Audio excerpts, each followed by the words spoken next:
Okay. Big breath. Big mouth breathe.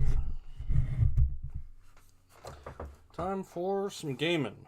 Incidentally, I did a little of about half an hour, 45 minutes of off-screen grinding on Jimmy and the Pulsating Mass. Went from like level 25 to 30, so the next part of the game should be really smooth. And I'll be able to do the nightmare dungeons that are coming up much more easily. But until then, we got show the game. Yeah, there it is. I don't know why it does that. We got the Golden Treasure, the Great Green, or Golden Treasure, the Great Green. The Golden, the Treasure, the Great, the Great, the Green. A box without hinges, key, or lid. Yet golden treasure inside is hid. What is it? That's from The Hobbit. I think of that as being from Spyro 3, where it's used as, at the end of the, like, riddle-based, Egyptian tomb level. And that's kind of what the dog, character, that's kind of what he sounds like. And of course what you get is a dragon egg, because that's what you're collecting in that game. You are alone in the chamber. There is one wall, which surrounds you utterly in every direction and on every side. The wall is made of love, and it embraces you. Its inherent goodness is an obvious and complete truth. There is a rhythm in the chamber, a beat and a flow which has always been, and is the only way you can tell between sleeping and waking. When awake, you can feel the rhythm, and when asleep, you cannot. Sounds like a heart. Which time do you enjoy the most? Sure, let's be awake. Even now in the beginning, you reach toward change, toward the future. The thrum of the ribbon promises everything to you, and soon blossom into reality. I should mention that I have no idea what kind of game this is. I looked at the itch page, and it's like, has a combat system, and I'm like, good. Or like, has a hunting phase. That doesn't tell me anything. 100 hand-painted scenes. That's wonderful. Oh, I gained a large amount of air mastery. Then, after a time, you hear the voice. At first, you did not know that there was a voice, only a strange sensation unfolding in your mind, a soothing warmth, pulses of orange color, and the comforting taste of brimstone on your tongue. And yet you are alone here in the chamber. Could there be something outside? You reach out, forming a colored echo in your thoughts and sending it beyond your reality. And you are rewarded with an explosion of purest joy ringing through your essence while echoing through your mind. In time, you learn the differences between the emotions, the colors of the mind, and the voice outside the wall. Would all these capitalized, simple nouns, my god, would pour into you through the mind song, which you would pour back until you discover happiness and sadness, anger and calm, fear and curiosity, and an innumerable spectrum of others.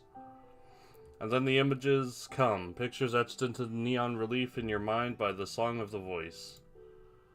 Like a cave and a squiggly.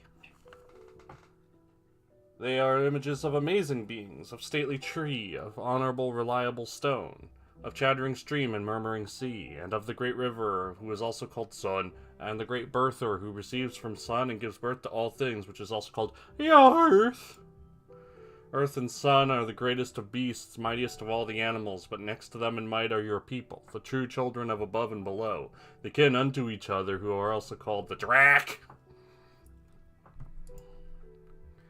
The voice asks you a question. O tiny kin yet to be, which shall you become? Sun, the radiant one, the great giver, who rules and slays and is slain and reborn each day? Or Earth, who circle dances to Sun's music, who nurtures peaceful and omnipotent, births all good beasts, and knows all silent secrets, and abides forever? Let's be the Earth. The voice, I don't know what these choices mean. The voice responds by singing a vision and the feeling of cool damp earth, pregnant with green life into you. On this path lies a power, hidden but great. May you find a deeper peace amidst the violence of existence. Earth Mastery. Upgraded. Time has little meaning in the chamber, marked only by the rhythm within you. The wall also seems to embrace you just a little more closely with each moment. The voice from outside leaves and returns again and again, continuing to instruct you, gently and at a slow pace, ensuring that you can receive its song and build yourself around it. Today in the neighborhood. It teaches you of the many good beasts, those of fur and scale and feather and fin. Some are swift like the hopping long ear, and some are powerful like the horned grazers, but all are good, and all have their own music. Duck. The voice from outside leaves and returns again and again. Oh, I already read that. More importantly, it teaches you the two great laws. First, that you are a destroyer. To live is good, and you may only preserve your life by tearing away the life of others. You must destroy. Find that which calls to you and destroy it, and take it into yourself and grow mighty. If you fail to destroy, you will waste away, and be yourself destroyed, and all of your music will become silence. Second, that you are a creator. All creators are one of two kinds. Givers who give up their essence during the dance of creation, or birthers who receive the essence and weave new life from it, bringing it forth in the fullness of time. When you have grown great, you must seek out another who is also great, of the opposite nature, and through the dance of creation become a source of the future. You gotta do it! If you fail in this, the destiny of the children of heaven and earth will waste away, and where there might have been the echo of your music in the time beyond yourself, there will only be silence. So it is, was, and shall be. There is a brief silence during which you sense there is space enough for one question. What do you do? How do I do it? You will know how to do the dance when you have grown great enough to be worthy of it. Your body will sing out, and you shall follow the song. Well, we following. First, you must be a great destroyer. Then you may be worthy of becoming a creator. Those are the sex elements. Beyond the two great laws sings the voice. There is one lesser law. It is not great. If you violate it, you shall not be destroyed. Nevertheless, taste this truth and chain it within your mind. You must seek treasure. Treasure comes in many kinds, but you will know it when you find it. Treasure is something rare and of worth to all the true children of heaven and earth. By taking treasure as your own, you will prove your greatness to other kin. You need money! Whether obtained by strength of body or of mind or of anything, it matters not. All that matters is that you must gather all treasures to yourself. Some are obvious but well guarded, and some require little strength but are difficult to find. None, though, are both obvious and easily obtained, or they would not be treasure.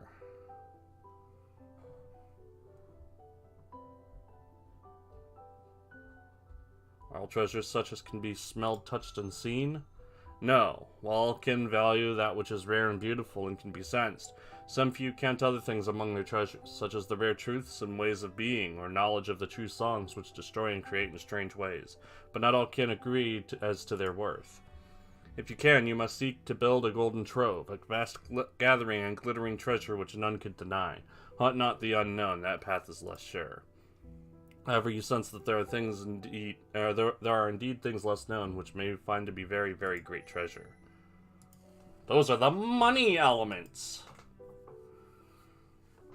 The song grows softer. Now I leave you, my kin and my creation. You may never hear my song again, nor I yours.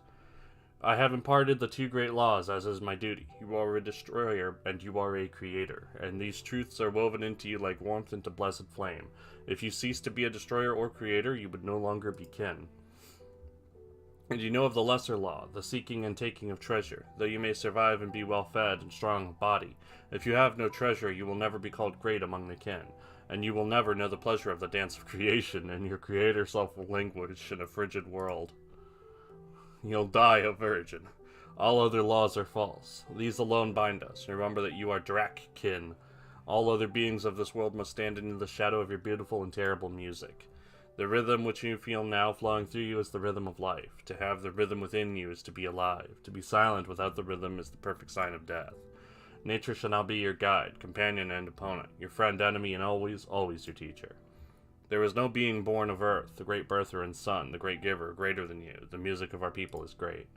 Rejoice knowing that your essence has been woven into such a body, and that such a fate is yours. When you at last escape from the wall which I have put around you both to keep you safe and to test you, then you will be worthy to begin the great adventure which some call life. With that final message, the idea of yourself exploding from potentiality into reality, the voice fades and is gone. You know that it will not return. How do you feel in that moment? Oh, I'm excited. You are eager to show the world how great you are, how much greater you shall become. You dance a tiny, tiny dance within the confines of the chamber, and sing raw, pure songs of hope and longing into the nothingness beyond the wall. all babies get this talk? Why didn't they tell us? For a time, you are left alone within the chamber. You feel the measured beating of your rhythm within you. You drift in and out of consciousness. The wall seems to have gotten smaller, hugging you tightly indeed. Your rhythm has swelled into mighty chords, and your breath is fierce against your legs. Suddenly and without warning, the voice returns. It is not a measured song rife with ordered signals as last time, but a lurid gash of feelings and ideas suddenly thrust upon you. Beware the other seed, the no-tails, the flat faces. Beware of their terrible music. Beware the seed of the others. Beware. You need to be racist, or you won't... And suddenly there is an awful silence. A space left behind where something should have been. The racist voice tells you to kill things. No other... Well, I mean, they will tell you to kill things. The racist voice tells you to not trust things. No other voices enter your mind. A few times you think you may be receiving a song, but it always proves to be simply yourself echoing tiny hopes, fears, and dreams. Meanwhile, the wall which is made of love and which has always embraced you, is squeezing you very tightly. Its love, once so pure and benign, has become toxic. You are pressed so mercilessly you can barely breathe, and to make matters worse, you feel a horrible emptiness, a draining within your core. You must do something. Yeah, be silent. The wall loves you, and you knows what is best for you, and yet you grow weaker and less comfortable with each passing moment. At the last, you are so confined that you cannot even breathe. The wall is going to love you into destruction. Panic sets in, overwhelming your mind, enslaving your actions to your most basic self. You thrash and struggle and gasp, and for the first time, you know true, complete, and utter fear. But at last, through your fear and your mad dance, you cause a breaking of everything that you've ever known. It falls agonizingly slowly to pieces, the wall cracking and crunching as it simultaneously fails and succeeds in its true mission. Egg!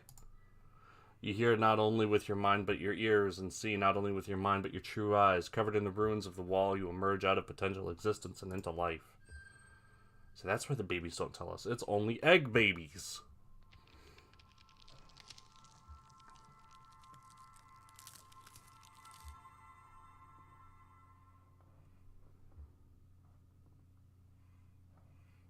Part 1. Egg.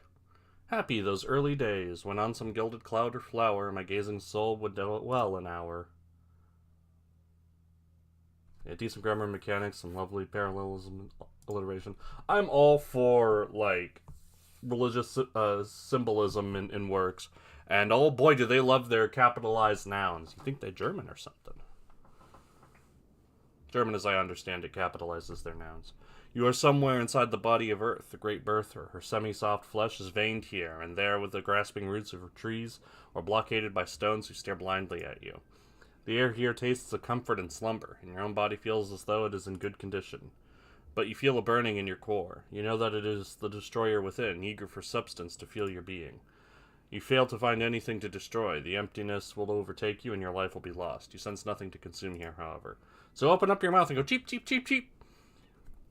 A few illuminating rays tumble in from above, but your vision is still dim and unsteady. Perhaps you could leave this place by crawling up the tangle of roots overhead. Whenever you consider a task which your will alone cannot conquer, you will get a sense of whether you will succeed or fail based on your elemental attributes. Climbing up the roots would require a certain amount of fluidity and flexibility, which are the domain of the water element. Red indicates you cannot succeed, at least not without problems, in your current state, while green indicates you're feeling that you certainly can. Yellow means that it is too close to be sure. As you make your choices, your health and energy may be affected as well. Success brings benefits, but be not too afraid of failure. Through it, all beings learn and grow strong. While success has little to teach, now choose, newborn. What will you do?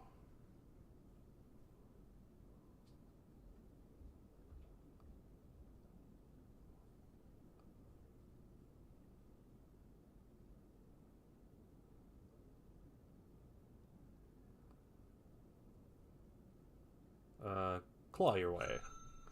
Claw your way through the softer soil sideways and upwards towards the light. The Great Mother's flesh does not readily yield to your weak limbs, still fresh from creation. The shaft you dig out collapses twice, forcing you to begin again. But finally you emerge. You've lost a little energy. You're a little guy. The space is much larger than the last, and though you are still sheltered by Earth's body, light is more plentiful here. You may be approaching her skin. A clean azure flower slides across your tongue. Water, the comforter and supporter of all life, is here, gathered into a still body before you. Something within you resonates with it, drawing you towards it. What is your will? Let's get some water.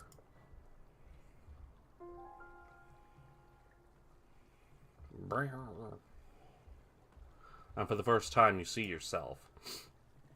Your body, sculpted and painted by time and space, is almost beyond description. Your armor shines suddenly with Earth's rich hues, like the promise of precious things buried deep.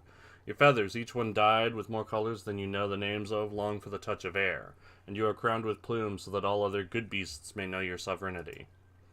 Your long neck, graceful limbs, and supple tail transform every motion into a weaving cascade of flowing movement, and then a hawk comes in and snatches you up and gobbles you. Oh no! You feel peaceful. Deep within your mind, you knew the truth of what you were, even when you were in the chamber. Yes, this is reality. This is the body into which your essence has been woven. These are the limbs with which you will walk the paths of this life, the teeth and claws with which you will mete out the judgment of destruction upon other beings. This is the fruit of your creators, and this is the body whose legacy must be bequeathed to others, if you survive long enough and are found worthy. This is yourself. You are content. Earth Mastery. Let's get that water. You lower your mouth to the body of water and use your tongue to take some of it into you. It flows pleasantly down, trickling to your core, relieving you of a little of the emptiness within and soothing your essence. Water's reputation as a friend to all life is apparently well-deserved. Your core demands something which water alone cannot slake, though. With nothing else to do within the space, you follow the whispering air and light outward. Cat is sneezing. It does feel a little science-based dragon MMO, but, you know. Now that you have emerged from the Great Mother's flesh, you can see her more completely, and her power and beauty are beyond your wildest hope. The trees are her feathers, and the mountains her spine. Her breath is the wind, and her essence flows in streams, rivers, and the distant sea. Above you, Sun, the great giver, shines his own endless essence down upon earth. He blazes above you, mighty in his glory, beautiful and shameless in the circle dance of creation, by which all that carries the rhythm of life is ultimately begotten. The air between them is sweet with life and light, the fruits of their union. The wind blows, teasing your wings. A wild desire to tread the air, to rise above, fills you. What will you do? Let's fly! You spread your wings and leap fearlessly from the heights, knowing the earth cannot hold your Dratkin greatness. For a single beautiful moment, you hang in the air, and then earth rushes swiftly at you. Frantic flailing of your limbs does nothing. You tumble to the ground, crashing through treetops, then limbs, then bushes, then to the cruel, unforgiving ground.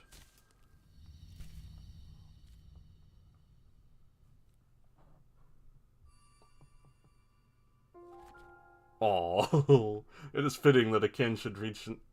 If a kin's reach should exceed their grasp, failure is a far, far better teacher than success. Tiny bonus to all 4 elements. Did I died? No, I'm okay.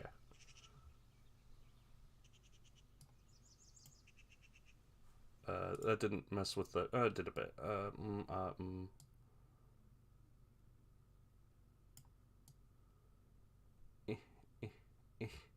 No, please. I think some of the screen is... fine, I guess it'll... No! No! Stop! Stop! I'm fighting with it.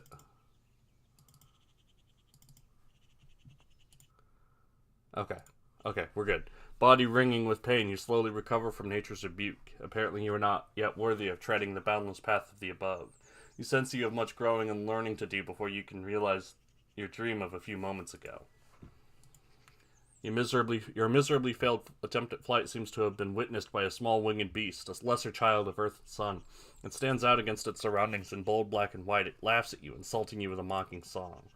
The mighty Dratkin once ruled over Earth. Now I have seen Earth rules their race. O thou who tried to fly just after birth, are chained like a slave by her downward embrace.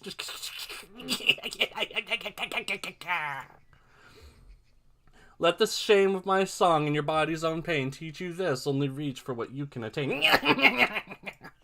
That's what birds sound like. You have learned more about the way of the White Blacks. How will you respond?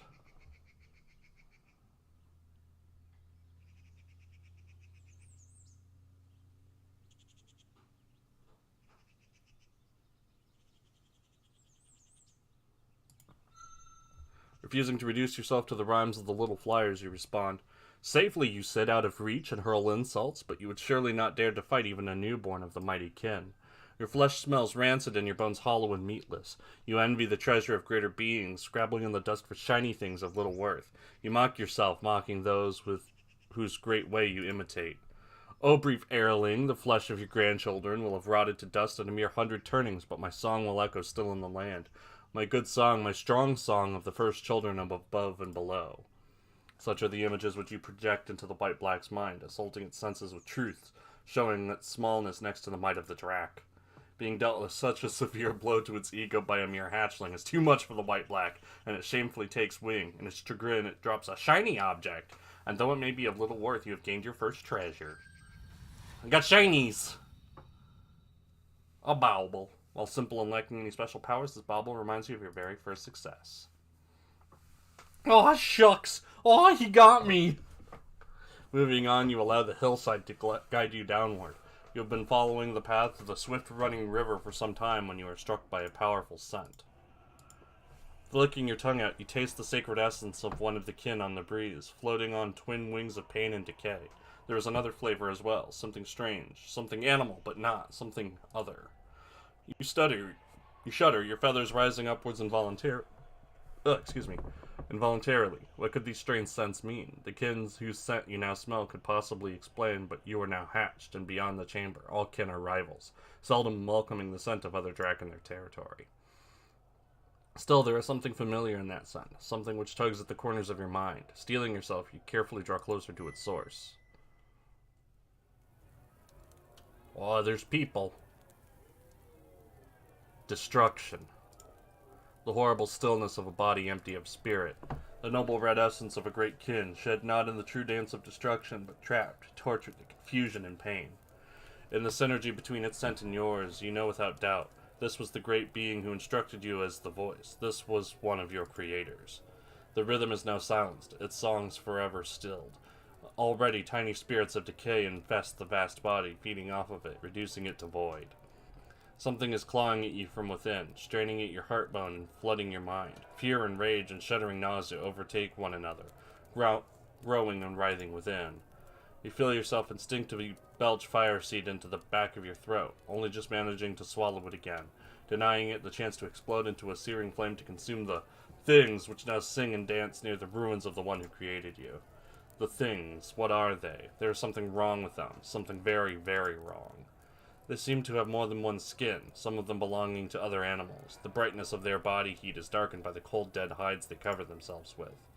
There's something strange about their oily scents, something familiar, but alongside that something completely other, like no true animal.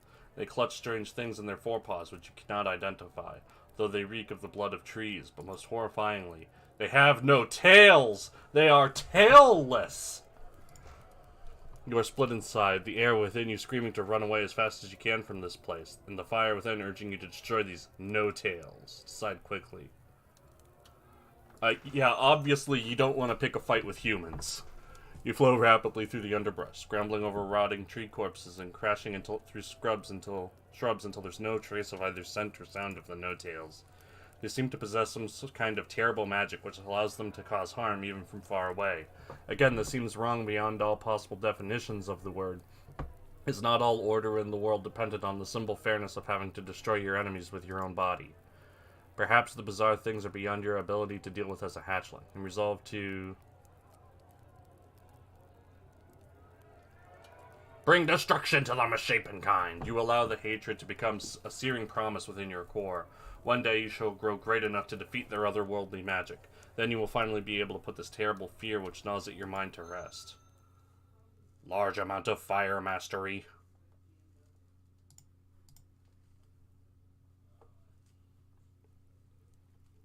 You feel something small striking your armor. You turn to see it and find nothing, but then it happens again. And again, it is not painful, but it is annoying. Eventually you realize this must be rain, the sacred water of the sky which sometimes falls to bless the Great Mother, of which you were told while still in the chamber. Soon rain is falling everywhere, tumbling and vaulting off of leaves and sliding merrily down the grass. It makes it hard to smell and taste the air, and perturbs you as it splatters against your armor. You find shelter in what used to be the den of a family of fur beasts. Their scent lingers only on the edge of your consciousness, and they must have been gone for many suns or even moons. You dig it slightly deeper and broader with your claws and then settle in, watching rain's downward dive.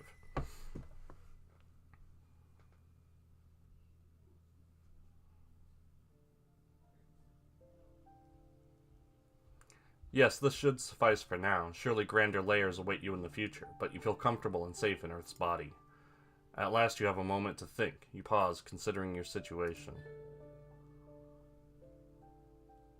A moment of reflection will make your current feelings and thoughts clear. Awareness of one's own state of being is key to survival in this harsh and beautiful world. I'm not wounded.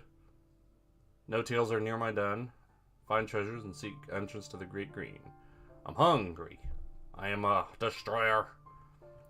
I'm inspired by my bauble. You may also draw your thoughts towards any treasure or artifacts you have found.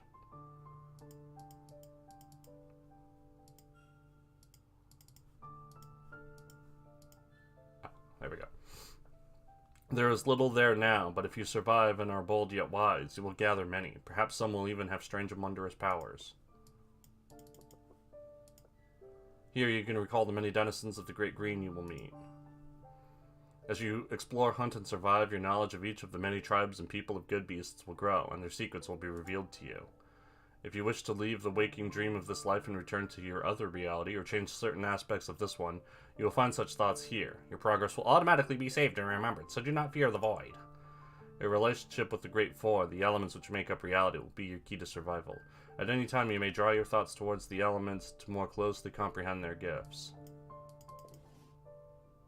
Each element bears a sigil which will grow and change as you gather more of the infinite truths of the world to yourself. Each governs a different aspect of your abilities.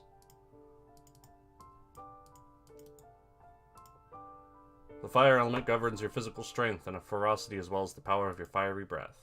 The water element governs your perception, empathy, flexibility, and stealth. The earth element governs endurance, health, and fortitude. The more you understand and imitate this element, the more patient and difficult to destroy you will become. The air element governs quickness and intellect. Agility of both body and mind belong to this sphere. As you grow in understanding and experience, your degree of enlightenment within the four elements will increase. Each degree brings gifts. By recalling each specific element, you can remember which gifts you have earned and what temporary factors such as injuries may be affecting it. Earning gifts is also not affected by temporary effects, and only when your natural level of enlightenment is high enough will you gain new abilities. Already your actions and decisions have strengthened your connections and granted you certain advantages, such as First Grade of Mastery, Power Strike, a physical attack which deals heavy damage if you win the Elemental Clash, and moderate damage otherwise. Flowing Strike, light physical damage and may do additional damage based on the enemy's fire attribute. Brace in combat, which does not harm your opponent but greatly reduces incoming damage. This also... Oh, bye. Swift Strike, air does light physical and may harm your opponent before it has a chance to harm you. There are different ways to increase these masteries, such as learning secrets, observing nature, and imitating the qualities of the elements. By making choices and discovering new things, you will grow in your understanding of the elements of reality. Remember that failure is a far better teacher than success. Mistakes and losses bring with them the best lessons. If you lose a challenge, you may suffer in the short term, but your elemental abilities are likely to increase. Certain treasures and gifts may also affect your elemental affinities. A cozy nook is a good place to rest. If your body has been damaged, it will slowly mend on its own, but sending a sun resting here will greatly increase the speed at which you recover. A few scratches will not hinder you, but any significant wound will impact your ability to hunt, to fight, and even to think clearly. The rain is past, and the great above is cleared, but the world is darkening. Night must be approaching. You slip out of your den to investigate. That's a lot of... That must have taken a long time. Holy... You emerge in time to see your first sun ending, and as he dies in scarlet glory, new smaller illuminations are born in the opposite corner of the sky. By the time sun has gone down completely, they dominate the great above, a parade of holy light marching in a slow circle dance. You were taught of the stars while still in the chamber, but seeing them with your own eyes is a true wonder. Each of the stars has color and brightness not quite like any other. Some are red as the body of fire, some green as the grasses of earth. Some blue as the deeps of water, and some white as the clouds of the air. But some stand quietly, firm in their color, and some sparkle and flash, shimmering gaily. Even in the great above, the four sacred elements hold their being. Excuse me, the clouds are also the water, just so you know. A cool wind blows over you, ruffling your feathers. Inspiration is striking. You feel compelled to let your voice ring out in song. Sing to fire up, burning my enemies! Oh, of the greatness of fire I sing, that which burns, that which withers destruction's beloved hatchling. I sing of the fire below, deep within the bosom of the Great Mother, from which flows her hot red essence. I sing of the fire within, the sacred flame which burns all that has the rhythm of life, the flame which is passion and lust and rage and ambition. I sing of the fire of the Drac, sleeping deep within my body, ready to rush forth out of my mouth upon my enemies. They must have strange magic that allows them to damage from afar, but one must destroy their enemies with their body. You can breathe fire! You shut your mouth! I am a flame unleashed from a greater fire upon the body of earth. I have consumed beings, not yet, and will consume many more. I am a flame which rises to burn all before it. I am a flame growing greater with each feeding. My essence spreading until all is darkened by the kiss of my presence. I bring light and heat, pain and judgment. These are my gifts. Praise to fire, to the essence of the great giver, whose gifts grant victory to the kin and destruction to our prey. Praise to fire, which is, was, and shall be. The echo of your song roars back to you from the corners of the valley, and your tail curls in pleasure as you imagine its denizens trembling in fear. You are one of the kin, the greatest of the children of above and below, and your power will spread through the world like a mighty fire. Large amount of fire mastery. Fireballs, yum! Your first sun is at an end, and it was more than you could have imagined, even with your creator's instruction. Sleeping in your lair is almost like being back in the chamber, but now you know too much. Your mind wanders from thought to thought, seeking to guide itself. Your hopes and fears toss you back and forth, scraping you uncomfortably between what was and what might have been. You see your creator lying silent before the no-tails, their chattering, screeching voices barking something incomprehensible as the redkin essence spreads along the ground. The white-black mocks you as you look on. You feel the dread 1-2 stomping of the tailless near you, upon you, over you. You slide underneath the mountains to hide from them, but there are tailless everywhere, smaller and stone-skinned underground, tall and willowy in the woods, coarse and shouting in the flatlands. It is not your precious essence they seek to shed, however. They are roaring for the flesh of something else, something older and more powerful than even a great kin. You wake briefly, and your second sleep is far less troubled. What, are there dwarves in this world? Do we have elves and dwarves? That's what it sounds like to me. Uh-oh. The implacable march of time. As a new sun dawns, climbing laboriously over the mountains. Today you must emerge and seek your destiny. As you do, you may encounter many new things. You have not yet used your body to hunt and fight, nor have you ventured far from the makeshift den. You wish to learn of these things in depth, or do you wish to dive headlong into your destiny without such a lesson? I'll do the tutorial. The water which fell from the sky prevented you from fulfilling your mission of destruction, and your core cries out for flesh. Perhaps a hunt would be wise. Yeah, it looks like my stamina's going down. It is, however, also tempting to explore more of this beautiful world in which you find yourself. Exploring your territory will reveal new opportunities, challenges, treasures, hunting grounds, and more. How will you spend this, your second son? Let's hunt. The wood just outside your den seems replete with the presence of lesser good beasts. It should not take long to find one. Ah, yes, this is one of the small furry beasts whose scent calls to you. The kin call it a tree tail, in honor of its close relationship with trees and its luxurious, expressive tail. It is small, but it will do. Squeal!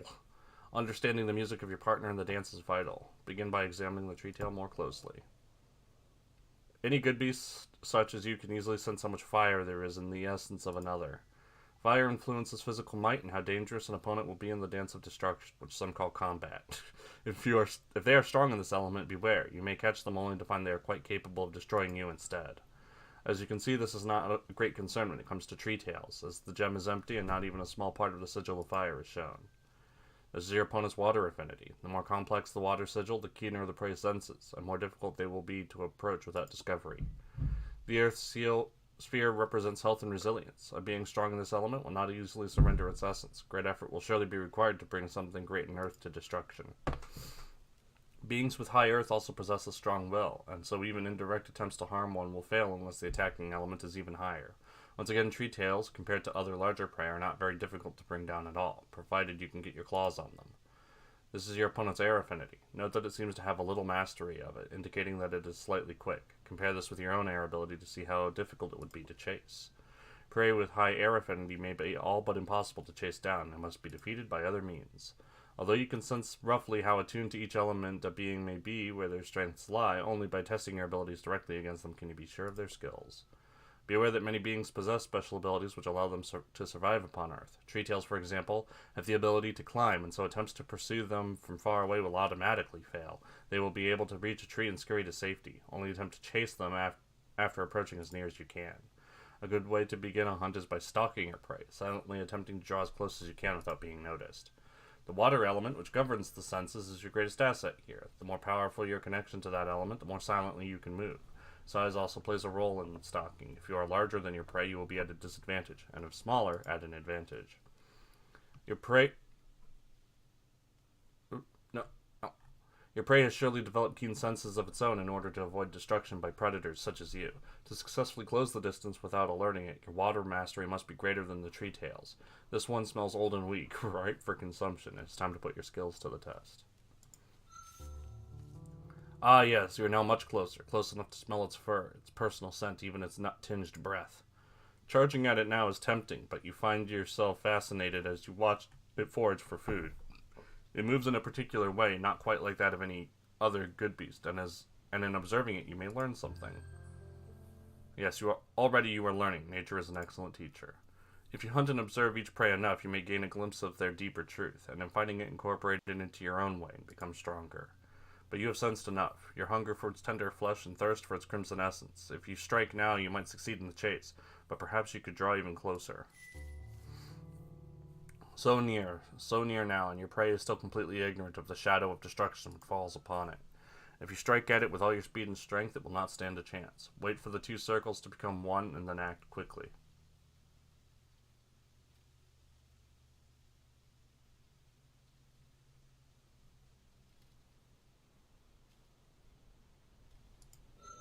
Ah. Did I do it? The hapless tree tail barely even has the time to realize that you are there before you crunch its small bones in your jaws, tasting its perfect essence as you crush it several times and finally swallow it. Its flesh and its spirit will now become a part of your own, granting you precious energy. You feel pride in your own skill and gratitude to the tree tail in equal measure. This is right. This is the way of all things. You say because you won. It's wrong when something eats you. Ah, another one. Your core urges you on, but you must have more, if you are able to grow great. The last one was old and weak, its senses dull. Not this one, however. Destroying it will be more of a challenge. A chase at this range against an animal which can climb trees is hopeless. Draw nearer as before. You have managed to draw nearer, but although you remain hidden in the tall grass, your prey has heard rumor of your approach from a rather noisy twig you stepped on, and is now suspicious of you. All is not lost, however. Perhaps if you remain still and observe, there is a chance that the tree tail will lower its guard. You have waited for a few precious moments, but the tree tail still suspects that danger may be near. When you wait and observe your opponent whose suspicion has been aroused, there is a chance that it will return to its way each time, but it is not guaranteed. Each individual animal is different. Don't you mean good beast? And fortune plays a role. If you wait just a little longer... Yes, there, it seems satisfied that it is not in danger, and has lowered its guard again. Any movement from you while it was suspicious would surely have caused it to flee. Waiting silently when your prey becomes suspicious may cause it to relax in time, but beware, each movement that passes brings your scent closer to it on the winds, and once it smells you, it will surely try to escape. You must stalk your prey quietly yet quickly, before your scent is caught. The tree tail's senses are obviously keener than the last. If drawing this close made it suspicious, trying to draw even closer will surely alert it. If your prey begins the chase, you will be at a disadvantage, so you must now seize the initiative and attack. The surprise should give you a few precious instants that you need. It notices you and flees. Chase after it. Click it repeatedly.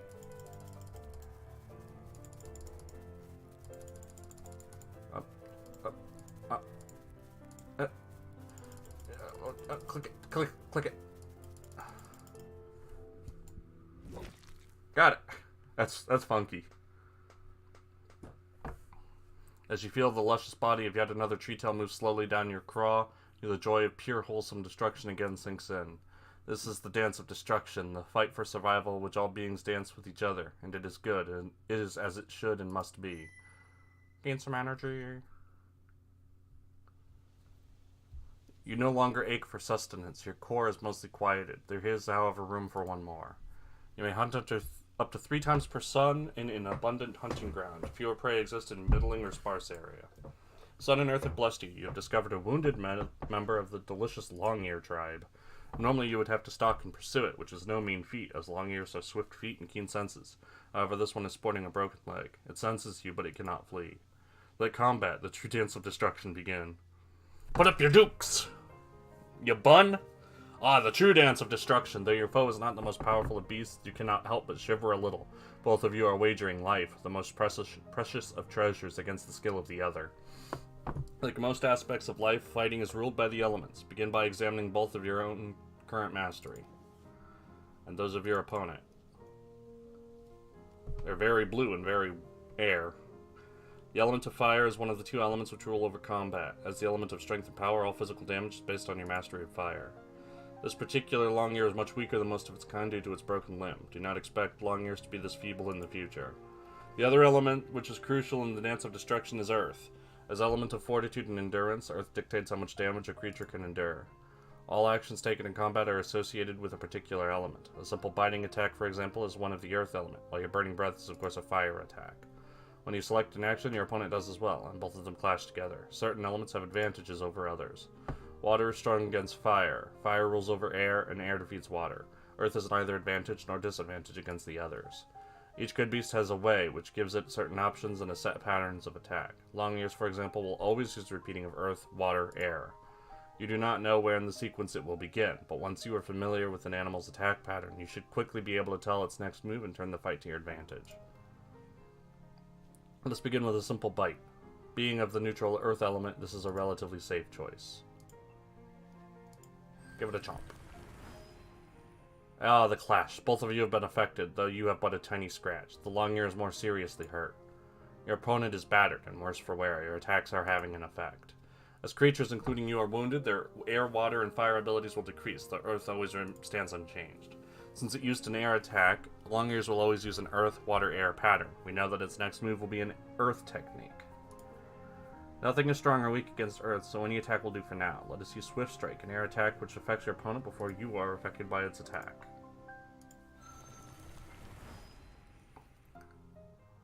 The air grows richer with fear and despair. Your enemy is now injured. Good. Additional effects like Swift Strike's preemptive damage always occur if you win the elemental clash. On a tie, they take effect if the element in question is higher than the opponent's earth, and they never occur on a lost clash.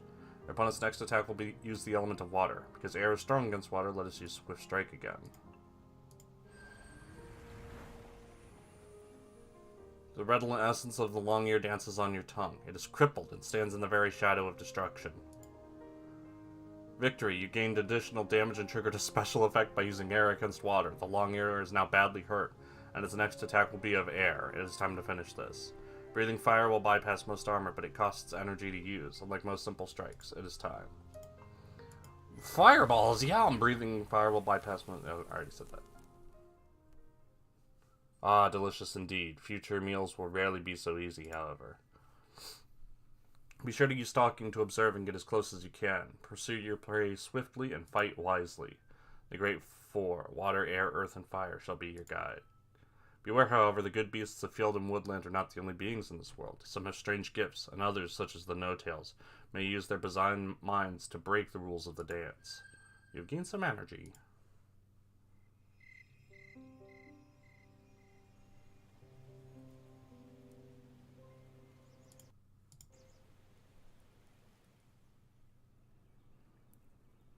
And now how to explore. This is the area you have already explored. This is your lair. You can always find your way back here. This is where you found the tailless slain kin. There is nothing there now, and returning would be pointless, so it is dark and dead inert. You will carry the place where it happened in your memory. A colored sigil marks an area which you can spend a sun hunting if you wish, and indicates what prey you can most easily find there. But beware, too much hunting in one place will drive away the residents. A green sigil indicates a healthy and plentiful hunting ground, while red means the area is almost empty, with yellow between. Hunting grounds recover with time, but once completely depleted, they will remain fallow and dead. A wise predator hunts in diverse locations, allowing the local good beasts to recover. Otherwise, the prey will leave and the valley may become a flesh-barren wasteland. It is through the act of exploration that new locations, encounters, and hunting grounds may be found. You may only explore an area which is near another area which you have already explored. Exploring a new area takes all sun, but at least one new point of interest will always be discovered, and often more. Go on, do not be afraid. Encountering new things is the basis of strength.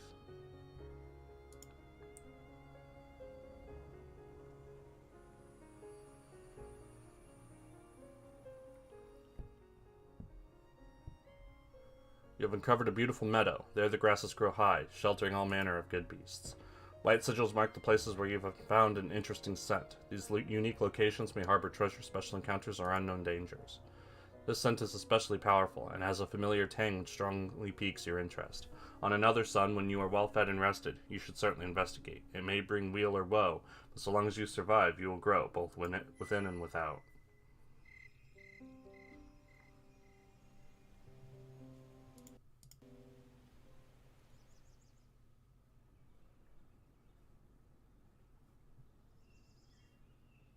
As the new sun rises, you might feel well pleasured with your accomplishments. You have explored your surroundings and successfully fulfilled your purpose of destruction. Your core no longer aches, and you can turn to other pursuits. There is one matter which refused to leave your mind. When you explored the Wormwood Meadow, there was a scent that you simply could not ignore. Could it be some new kind of prey, or perhaps a treasure of some kind? You set out to discover a new truth. So you finally letting me off the leash, then? Your exploration of the Wormwood Meadow and the strange scent takes you to a vast region of rising hills, lightly furred with brown heather and scaled with gray boulders. Air dances more freely here than among the trees, and many tiny beings flit to and fro. You've been exploring for less than half a sun when the chirping songs of the beings hidden in the grass suddenly stop and a massive shadow falls over you. Something huge in wings circles above, an adult kin. Suddenly it all comes clear. The scent you found was on the border mark of an elder of your people, and you have thoughtlessly invaded its territory. Before you can meaningfully react, it is before you, landing surprisingly gracefully and quietly across your path. It is vast and beautiful, like a great nation unto itself, but blue, with accents of storm gray rocks of the hills. Its scales bear the 100,000 marks of the lovely brutality of kin life, and yet its essence shines healthy and bright from its melted gold eyes, and the midnight slit of its pupil eyeing you surprisingly calmly. One of its teeth, you notice, is jet black. In your mind, you label this kin a dark tooth. And when it sings to you, you are shocked by the lucidity of color in its thought images, as well as the clear, sharp lines with which it divides its ideas. It is by far the loveliest song you've ever heard, more beautiful by far than the voice you heard while still in the chamber. O interloper, small and barely begun, sing to this elder kin of your future. Shall you perish here for your crime of violating the territory of a greater being, or will you live beyond the fall of the sun?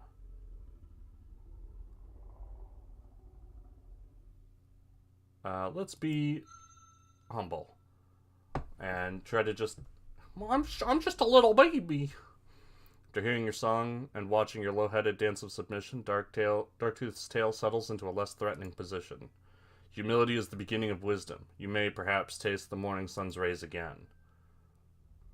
As you lie there, flattened in submission, images begin to enter your mind, a sequential song of images and concepts, and it dawns on you that you are being instructed. Darktooth is teaching you many things, the song of enunciation, in which you declare your presence in another kin's territory and request audience, the song of welcome, the song of challenge, and many other songs which unfold from the first, dances which communicate more complex emotions and intentions than the ones you already know, dances of respect, of warning, of curiosity, of uncertainty. Now barely begun, what is my intention? Do I intend to destroy you and consume your young tender flesh? Speak of my hidden mind. I cannot know your vast mind and will not presume to do so. Humility is fitting, but it is for naught. Open your mind and your senses to what I have done. Would I instruct a being with which I was to destroy? Instruction is for those who will live to use it. Time is precious to all. Learn to listen, not only to hear. Darktooth extends its long neck towards you, bringing its vast stone blue head so close you can feel the wind of its breath. You cannot help but tremble, but resist the urge to strike or flee. The elderkin flicks its tongue out, tasting the air around you, taking a moment to savor your scent. Its tail curls slowly as it settles back into the heather. Its head is turning to the side, looking away from you, as though it is singing to itself. As one sun sets, another rises. It is now but a spark, tiniest of flames to survive. It must learn the great contradiction. To every virtue there is an opposite which must be equally embraced. It must be bold, yet cautious, proud yet humble, quick yet slow, fierce yet gentle. It must learn to spread itself between many truths. The lair it inhabits lies within the land of the tailless ones, the broken custodians. If it would build a land of its own, its destiny lies coldward in the great green. It may survive in this valley for a short time, but it must leave before 2 moons have passed. If it does not, it shall be destroyed. I sing this to myself for my own amusement. Payment is not required. The elder's tail thumps once on the ground gently for its size, but still you feel the tremor.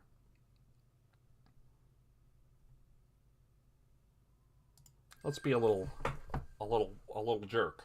You attempt to communicate to Darktooth that you are a seeker of knowledge, and have learned much even in so few suns outside of life outside the chamber.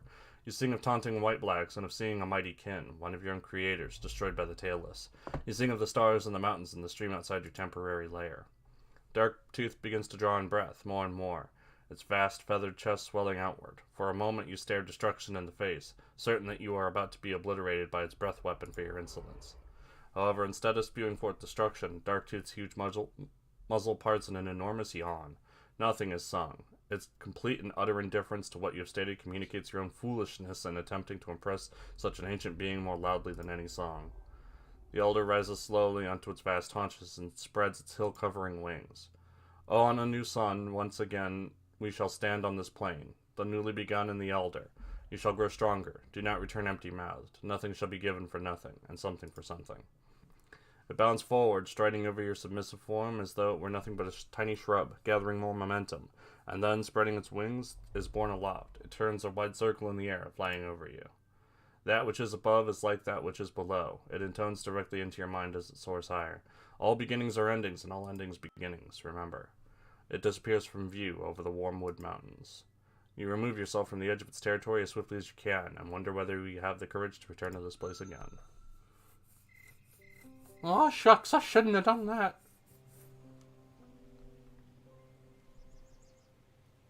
I just want to find treasure.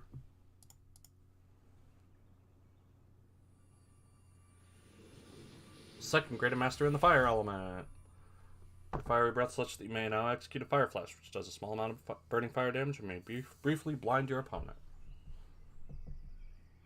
A new sun has risen, and the choice of how to spend it is yours. You only have a short time to discover the wonders of this valley, to survive, learn, and grow before the no-tails discover your presence and come for you. From now on, you shall be your own guide. Remember what you have learned. Hunt when you are hungry, rest when injured, and make good use of the body and mind you have to discover the secrets of Heartbone Valley. A few dozen suns, if Darktooth is correct, then you must leave this temporary den for the emerald reaches of the Great Green, that vast unclaimed empire of trees which lies coldward from here. Your destiny is now in your jaws. Your world is yours to discover, as it is for all life. So it was, is, and shall be. Okay, let's go exploring.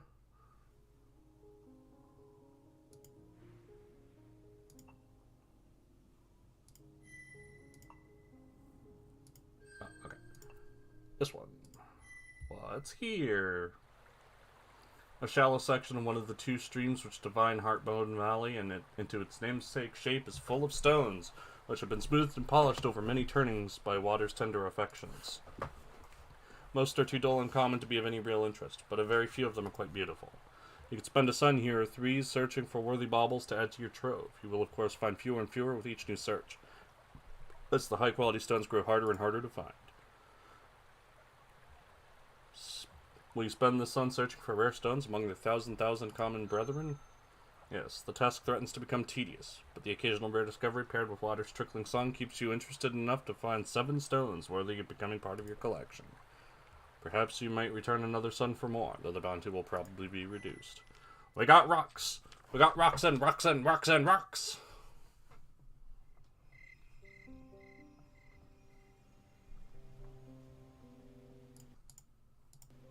I have to, tab out to check chat, and that's why the sound cuts out. A new sun has risen. You have marked it with a claw mark upon the wall of your den, that you may leave through the entrance to explore Heartbone Valley, or enter the dream nook to rest. You are very hungry. If you do not silence another living beast and consume it soon... Fine, I'll go and kill.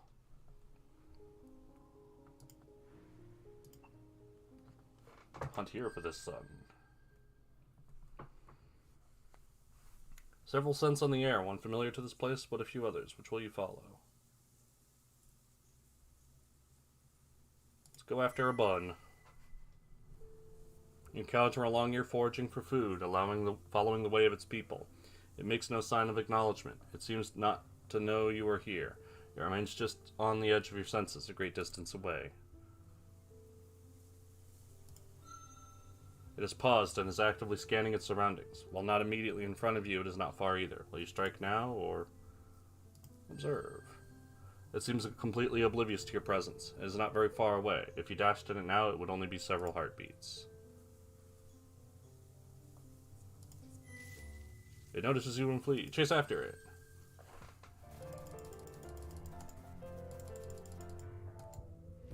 Got it quickly. Got it in one.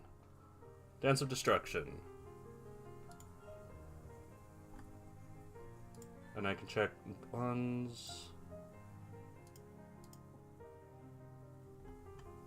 There's a lot of animals, huh? Fish.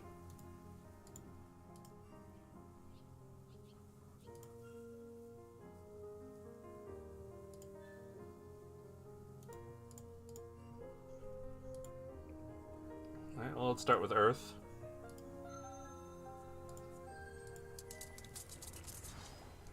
You deal moderate damage to the long ear. Uses my force against you. Moderate damage to me. Opponent is battered and worse for wear. Your attacks are having an effect. So it used Earth, which means it uses Earth, Water, Air, right? Or Earth, Air, Water. Water, air.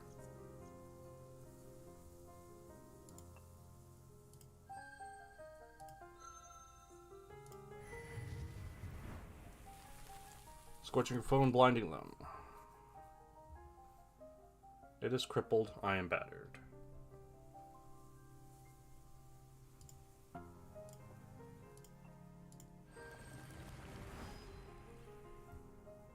Looks like that worked. In a fragrant flash, you taste the flowers of the spring, the grasses of summer, and the most hidden root treasure of the fields. Gain some energy. Yeah, there's no reason to, like, kill anymore. My energy is maxed out, so I'm just gonna look at things. Encounter a lesser slide claw foraging for food, following the way of its people. Its scent is still free from the pungent smell of fear or even alertness. It is not yet in clear sight, still far away. So let's get a little closer. Oh, it's a kitty. It has paused and is actively scanning its surroundings. It's not very far away. It would only be several heartbeats. Its scent is free. If you dashed at it, it would only be several heartbeats. Still stay still. It makes no sign of acknowledgement. It seems not to know you are here. It notices you and flees.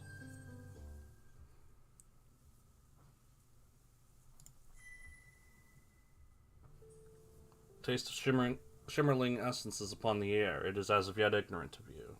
Its body and yours are nowhere near each other. Begin to taste fear. The betrayer and empower radiating from it. While not immediately in front of you, it is not far either. Will you strike now, or... It makes no sign of acknowledgement. I just want to stay still. Gain knowledge, I guess?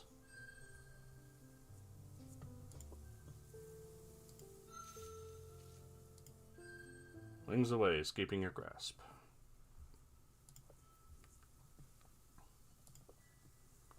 Learned more about the way of the Shimmerlings. So that's what I wanted. Wanted to learn.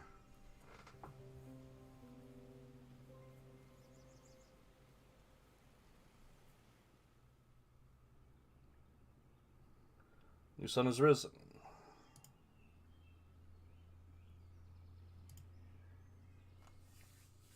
I guess I am very slightly injured.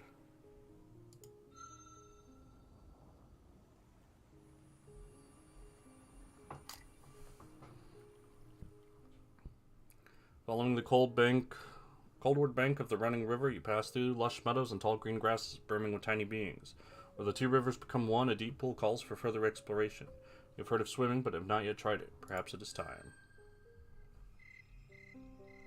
By which I mean it's time tomorrow. Rocks are good. Rocks are life. Chase the bun. Eat the bun. I have successfully eat the bun.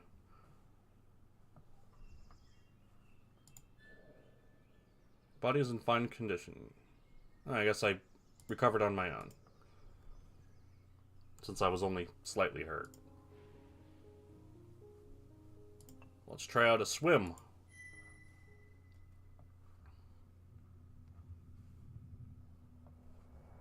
He's doing it. Where the Heartbone Valley creeks meet, they form a river. The waterway looms deeper here, and among the gray-green shadows, you see the forms of waterbound prey. This is a realm which you have not yet experienced, but it seems to call to you. Taking a deep breath, you slide under the water. Water, it seems, caresses your body more boldly than air, and you enjoy the sensation rushing over your feathers and scales, hunger slipping from your mind. You are fascinated by the watery essence of the scaly swimmers you meet, although they swim away from you quickly, humbly. Just as you are beginning to master moving through this new landscape, you suddenly stop short. There is something in the water before you. To other beings, it might seem no more than a shimmer, but to your dark eyes, open to heat and essence as well as light, it is far more. Whoa! Your core writhes briefly, excitedly, as you realize you have encountered a water spirit, a pure avatar of the sacred element. Its mind song prods gently at you, and you open yourself to it. No Drac would be so rude as to deny a messenger of one of the great four at least an audience. I can't read cursive. Oh, new begun hatchling of sun and earth, bear now my testing song? I ran down a sunlit slope, singing gently as I went. A great stone rose up before me. What did I do? What?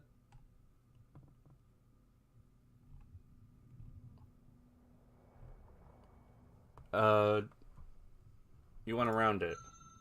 Indeed, I went around it, for I am water, and this secret is known to me. Nothing exists. Nothing...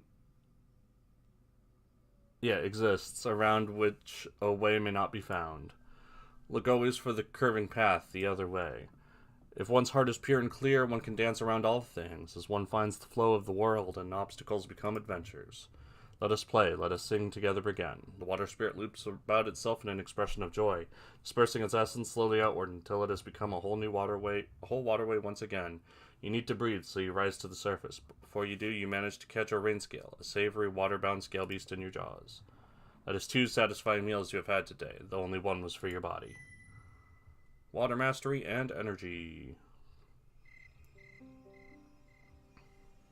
Well, I was gonna hunt today, but I guess I don't need to.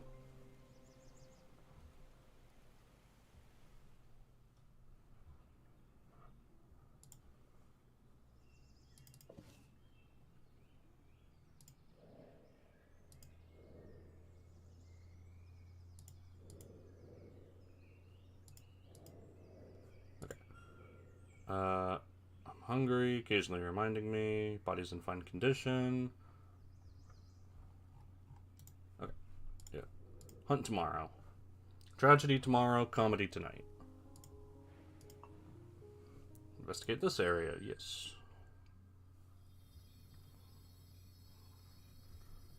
It's got hands like a people. Crawling outside your den in the cool of the evening to relieve yourself, you bear witness to 1,000 diminutive miracles. They are a kind of tiny being, one of the many little armored tribes who live in the undergrowth beneath the notice of mightier beasts such as yourself, but these are special. They light up the closing dusk with a beautiful light beaming from their very bodies. Their spirits burn with such fervor that you can see the glowing souls even with your eyes. Holding themselves in midair as steady as they can, each beams forth its own radiance and a verdant symphony. Alone, each is a wonder, but together their grand dance of light sings forth a great music, just on the edge of perception. We are the light which shines in the darkness. We are the moon, the sun, and the stars.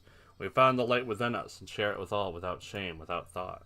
We are the first guides of those who are lost. Seek the light within you, the hidden sun, and follow. Dance, shine, to drive back the darkness. Follow the light which shall bring the dawn. We are the messengers of the great above, come to remind you of your true self. That you are the light, a spark passed on by those who came before, that nothingness should be made a lie. That the truth be forever translated into new and wondrous languages of flesh. One of the living flames drifts near you, blinking questioningly. What do you do it?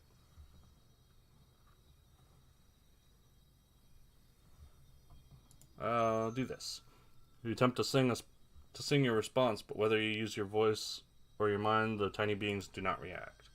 Eventually, you discover that individually, their minds are just too simple and capable of forming distinct images. It is only as a collective that they form an eloquent music, as if each of them were only a tiny fragment of the greater whole whose song is so beautiful and bright.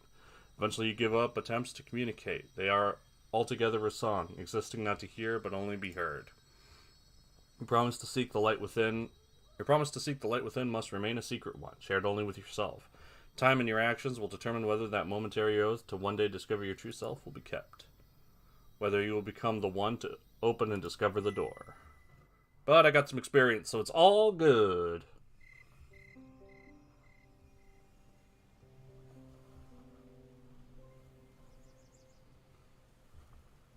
Alright, now we go hunting.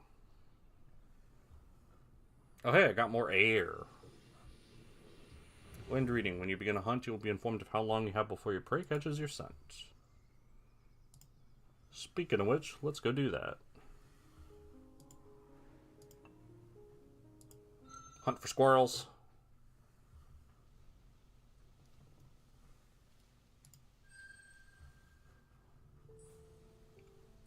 A taste of dark sweet essence is upon the air. Its scent is still free from the pungent smell of fear or even alertness.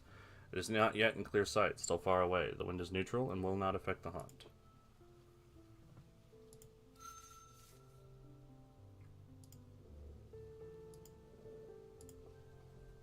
Get closer again. Strike. Chase after it.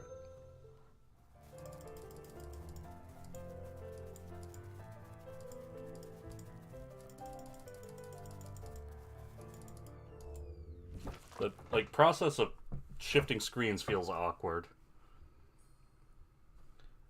If the most precious treasures rest deep within the earth, return to flesh, that flesh might be compared with the velvety tender meat of a dark sweet, laced with ruby essence which smacks of rising moons and summer evenings freshly remembered. It is almost, but not quite, a treasure. That was tasty.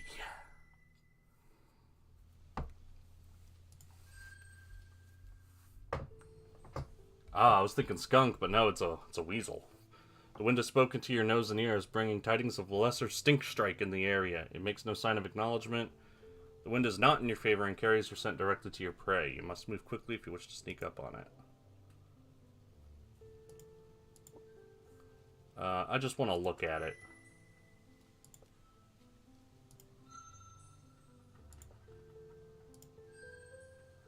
Yeah, just keep looking at it until it runs away. Fine, you want to fight? Let's fight. Lesser Stink Stripe cannot escape and turns to face you in final combat.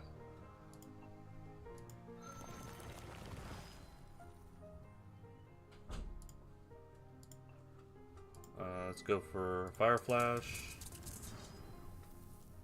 Ooh, I got real hurt.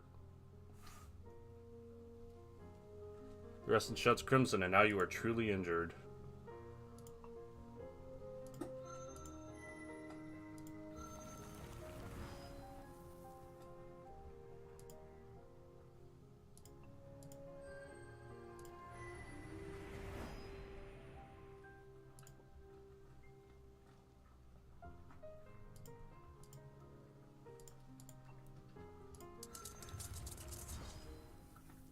Well, I got it.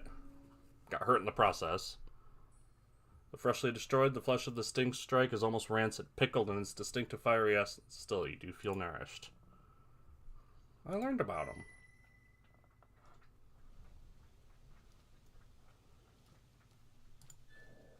Body is crippled and agony assaults your mind. The shadow of destruction lies heavy upon you. Rest and heal or face eternal silence. I think I'll retire. Need to rest. Weasel beat up the dragon.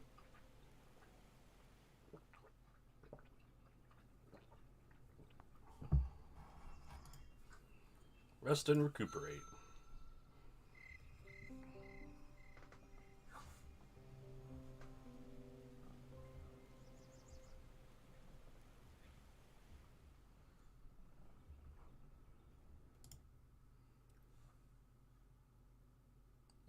It's not exactly how I remember squirrel tasting, but quite poetic.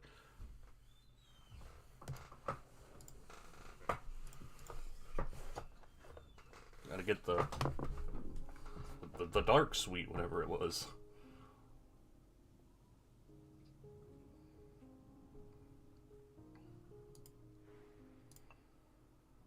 Yeah, investigate the water again. See where that brings me. Spend most of another sun acclimating yourself further to the domain of water. While you cannot endure there without drinking in air from above, you have time aplenty to comfortably explore and even rest in its embrace for short periods. Just as you begin to wonder if you'll see the water spirit again, it appears in its way and sings to you. A new begun hatchling of sun and earth, hear now my testing song. For there was a mighty Drac, one who hated me, who cursed me, who sought upon my destruction. How may I be destroyed?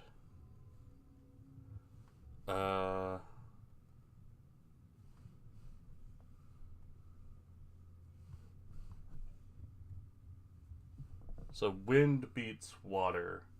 So you can be outsped? Sliced apart, I guess? I am water, immortal, undestroyed. If you can cut me, just then I heal. If you consume me, I swim within you for a time, and then am freed again. If you burn me, I quell the flames, or am given scoured wings. If you block me, I become two, and then I become a placid lake. But never can I be destroyed. And so it is with all things. Bear now this secret, everything changes, yet nothing is ever truly destroyed. Death's true name is transformation. Let us play, let us sing together again. Well, I got some water mastery for it.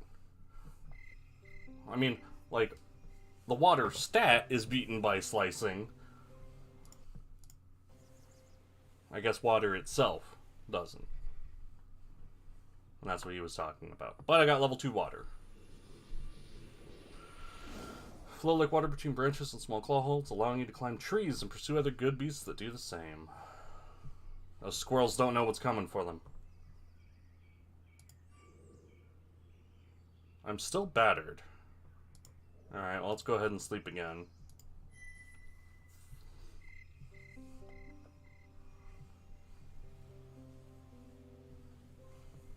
I thought that one might do it, but I guess not.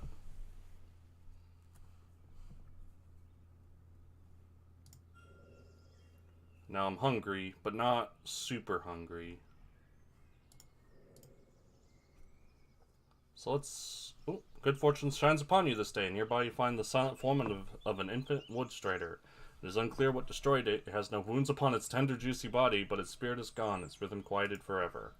With neither chase nor dance of destruction, you have found yourself a tasty meal. Examine it more closely. It is not okay to eat. It is somewhat odd that it bears no marks of battle, and though a bit scrawny, it did not die of hunger. Your keen senses detect some kind of swarm within and around it. Beings even tinier than the buzzing armored tiny beings which share Earth with you. You decide to call them very tiny beings, as they cannot be seen at all with the eye, only smelled, and then only vaguely. The discovery causes a kind of disquiet within you, though you know not why. With neither chase nor dance of destruction, you find yourself a tiny meal. Leave it there. The core cries out to you. Are you mad? This is a gift from Earth and Sun. Will you truly reject it? Yes, have none of it. Ignoring your core's protests, you turn and leave the strangely unmarred woodstrider hatchling where it lies. When next you come back this way, it is gone. That was not okay to eat. That is what we call in the business grody. Got humans down here. Yeah, let's go ahead and explore once, and then I can hunt again.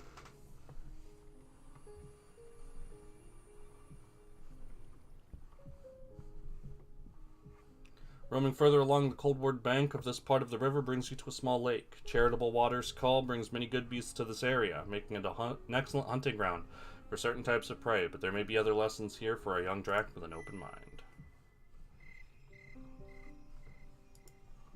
Okay, I can skip that. I was wondering. Very hungry. Okay, let's see what I've learned.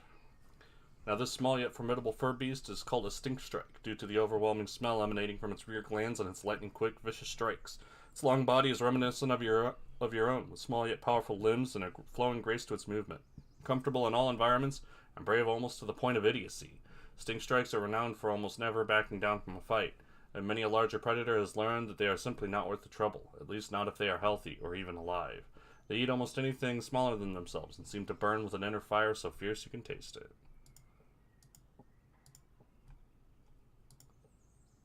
These agile fur beasts befriended trees in ages past, and their friendship has been fruitful indeed.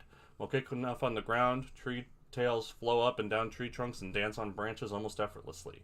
They also sport thick, luxurious tails, which they both use in communication and to confuse pursuers.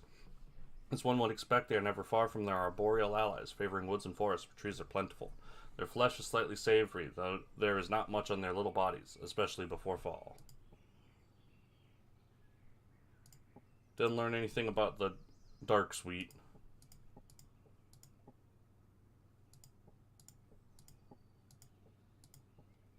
Shimmerlings, so called for their givers' beautiful rainbow colors, which shimmer and shine in the light, are feather beasts who excel at hiding and escaping from danger. It is sung that long ago they invoked a great magic which made them the fairest of all feather beasts, but this blessing turned out to also be a curse. Their beautiful hues and sweet flesh made them targets for many tribes of hunting beasts. What a dork. Surefoot slave.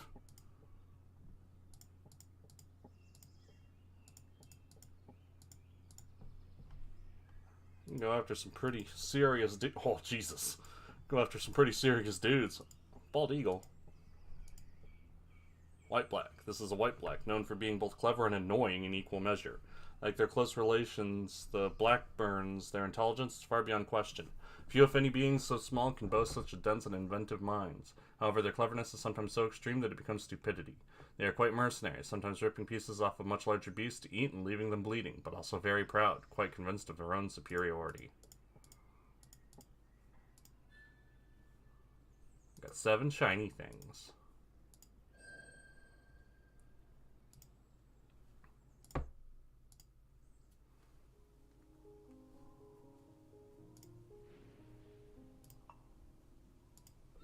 Hunt over here. Go for the long ear again.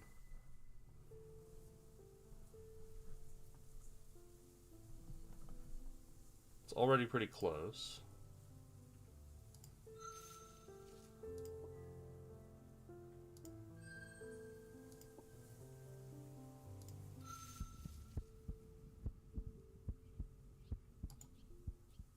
You missed your moment, but you're still enough to destroy it.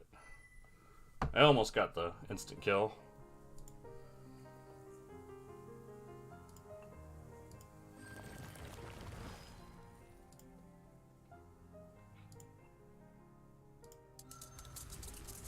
Oh, whoops. Burn it again.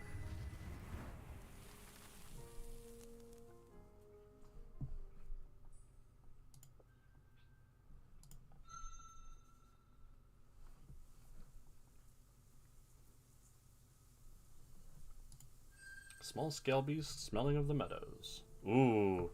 The taste of death-bite tail beast essence is upon the air. Its scent is still free from fear, or even alertness. The wind is not in your favor and carries your scent directly to your prey.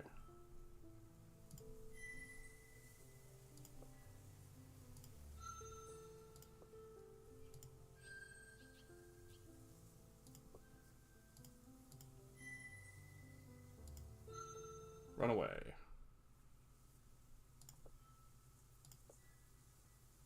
You've learned the way of the death-bite tail beasts.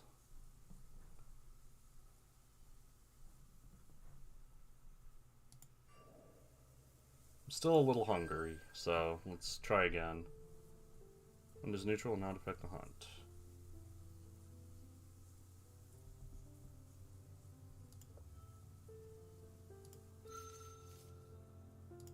It's close. Keep still. Strike. Got him. A kill without a battle is always good to see. Destroying your prey in an instant, you feel a sense of pride and accomplishment in your skill. In its fragrant flesh, you taste the flowers of spring, the grasses of summers, and the hidden root treasures of the fields. Gain some energy and learn the way of the long years. Signaling the end of the hunt. That was a successful hunt, though. Learned about snakes and killed 2 rabbits.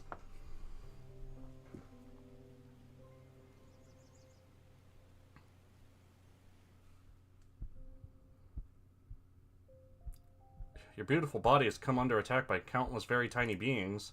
Entering you as though you might enter another kin's territory, they are marauding your inner world. But I didn't eat it!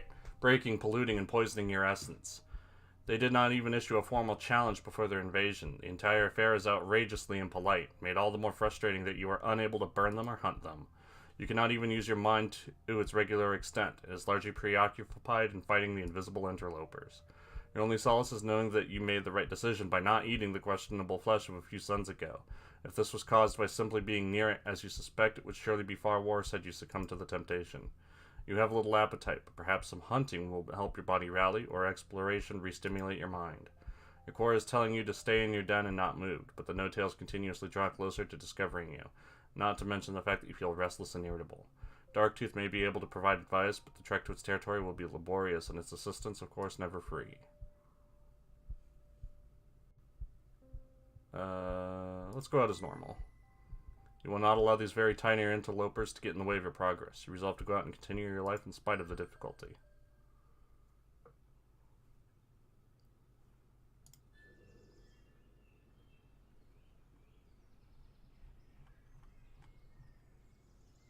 Feel sluggish and weak.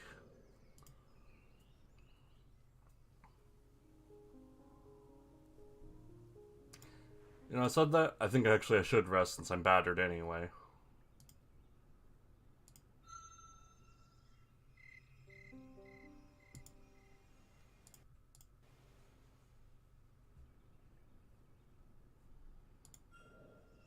Still just regular hungry. Still sick.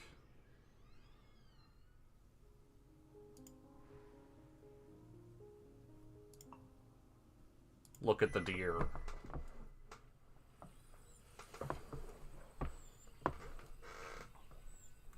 Woodstriders, the crowned beloved of the green.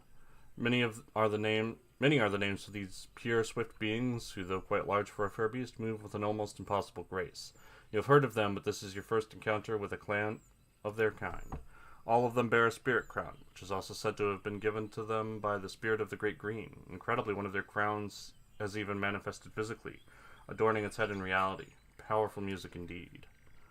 The twice-crowned one turns its slender head to gaze at you, and you feel something stir within your breast. You feel... how about admiration? Such grace, their limbs flow like water, carrying them from the leaf above to grass below and between the great trees, as though they are of one form, one essence, and with the great green itself. Their hearts are purer than the sky. Perhaps you will one day become as intimate a lover of the woods as they. Also, they're really stupid and filled with diseases. I got some good mastery, though. Thanks, idiot horse.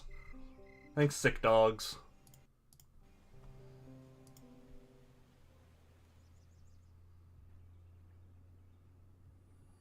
Hey, they gave me level 2 Earth. I've learned how to burrow through the Earth's body, and enemies which hide underground can no longer easily escape from you.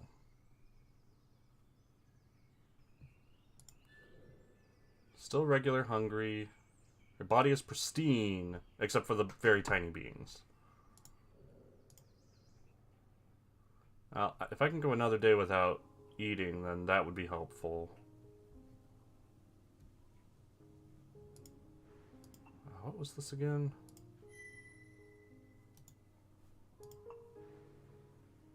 Right, it was the rocks. I don't care about rocks.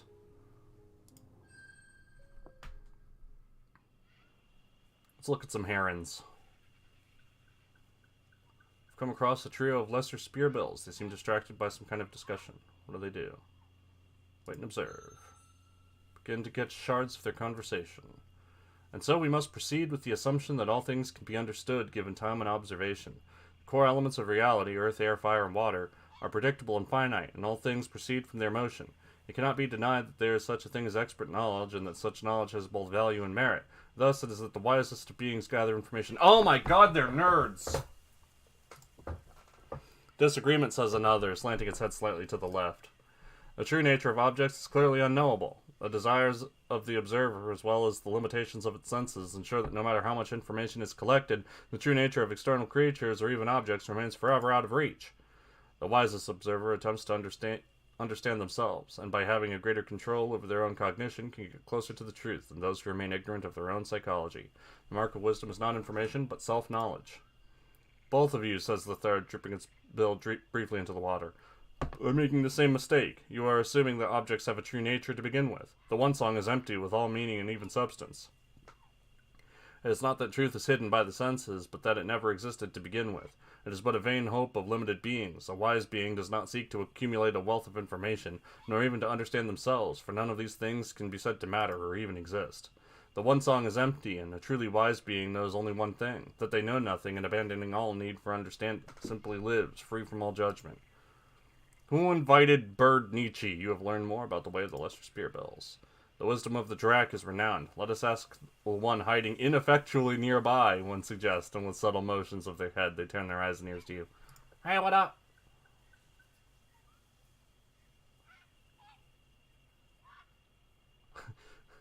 Hey, you. Yeah!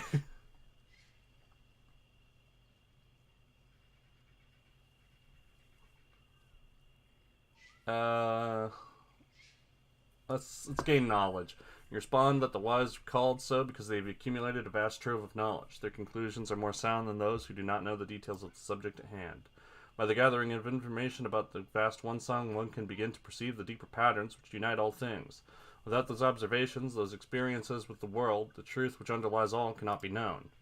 The second and third spear bowls seem unconvinced, but the first appreciates your answer, ruffling its feathers in excitement. Agreement, O hatchling of the Drac, may the blessing of our realm of the mind be upon you. As one, they launch into the sky, continuing their argument as they journey onward. Gain some air mastery. Philosophical nerd birds. Nerd birds, or nerds.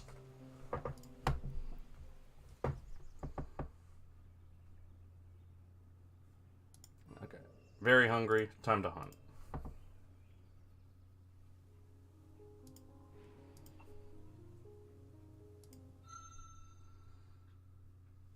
Oh, but am I still sick?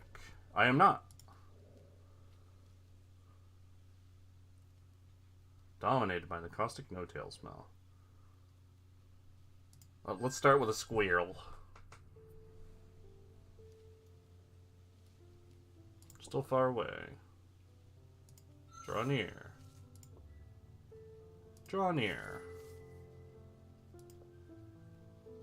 Observe.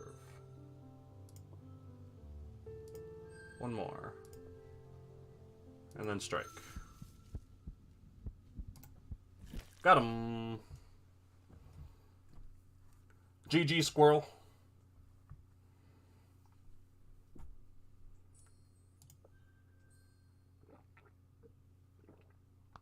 Nuts and seeds build pleasantly salty flesh, a tiny but tasty morsel.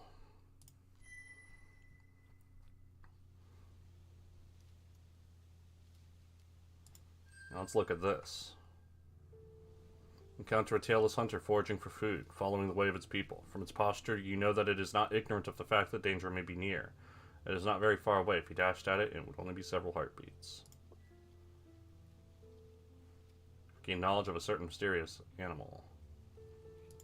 Observe. Seems completely oblivious.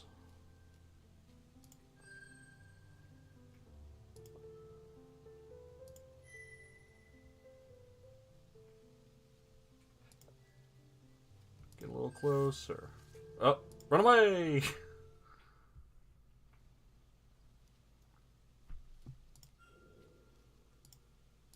Right, let's go after the weasel again.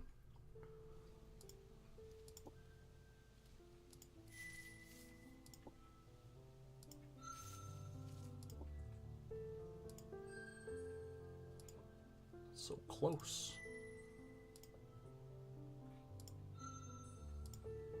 And strike. Ah, missed. It tricked me.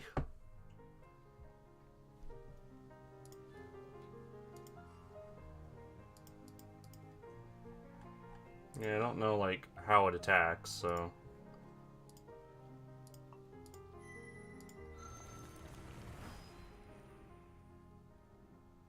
Lushes quickly at you. So it'll probably do something that's weak to water next. It does earth.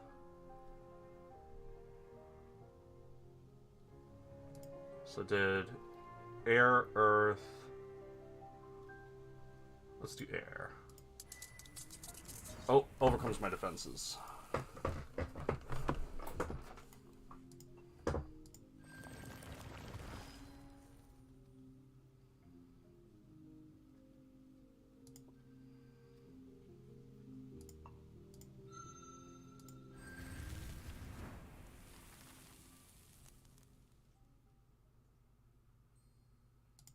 We made it, but we got hurt real bad.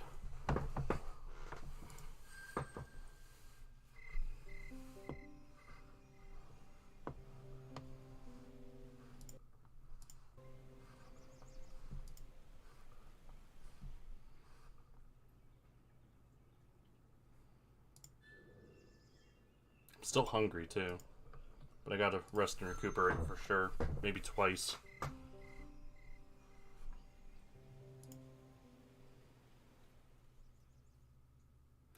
Tailless hunters have been following your tracks. They are not yet near your den, but you must find a new home in the Great Green before you are discovered. Gotta rest again.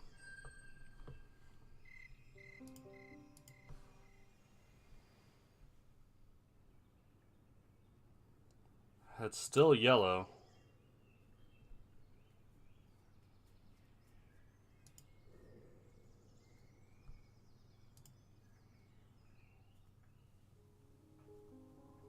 Yeah, I don't want to go out anything less than peak condition.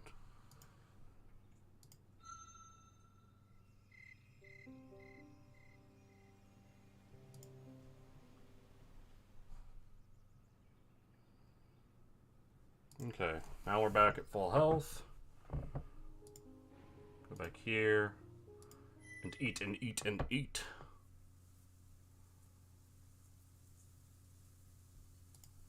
Let's try to eat a snack.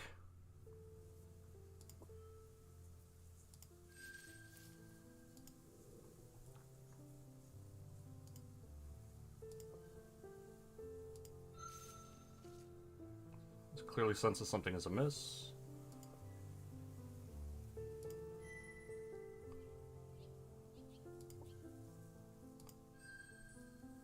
Okay.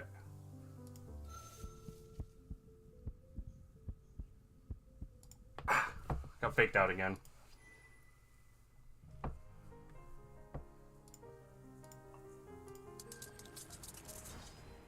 Opponent is battered. Okay, so it was earth, water. Ooh.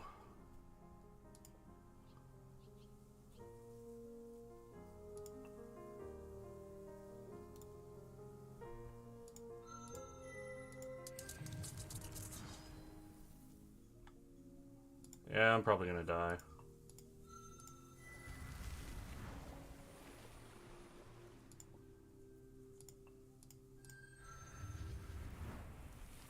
F.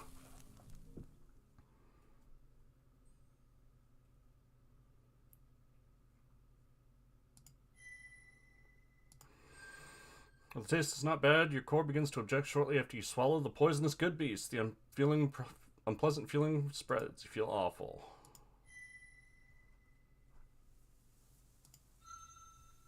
About to die.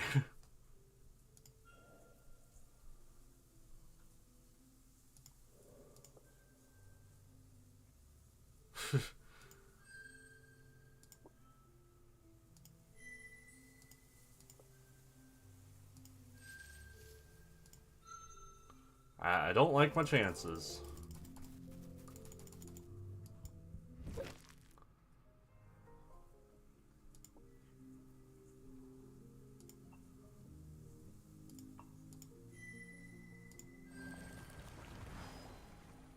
Yep, I did. Oh, what? I got lives? Hey, Rabbit's like, holy shit, I killed a dragon. Fear and agony fades, replaced by the familiar scent of earth and sounds of air and water outside your lair. With a sigh of relief, you realize that the tragedy you experienced is merely a dream. You are safe for now. When you meet your end, you will lose one sigil of life and begin again from the previous sun.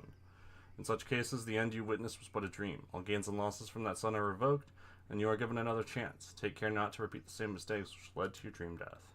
Should you perish with no sigils of life remaining, you will experience true death, and your adventure will end. A new life must be begun, though some benefits from your past experience, such as tarot cards and creature mastery levels, will remain. Fate will spare you but a few times. Only those who are bold yet cautious, brave yet wise, will survive to fulfill their destiny and complete the cycle.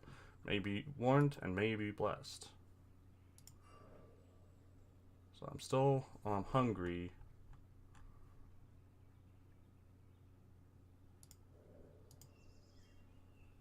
But not very hungry.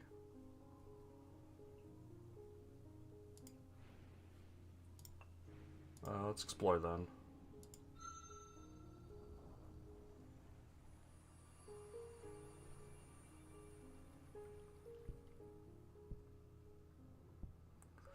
Traveling riseward from the complex reveals steep slopes and high hills. Rugged terrain for such as this is not easy on the legs, but treasure is mountain's hatchling, is a common saying among the Dratkin. Might the rocky outcroppings hide precious shinestone, perhaps something even more valuable.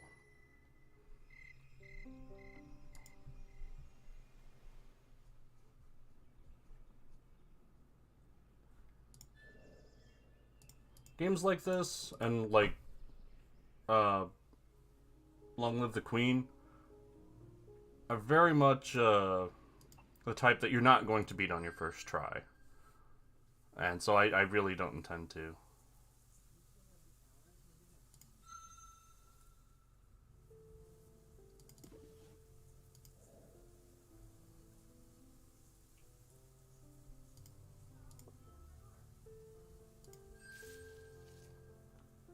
Makes no sign.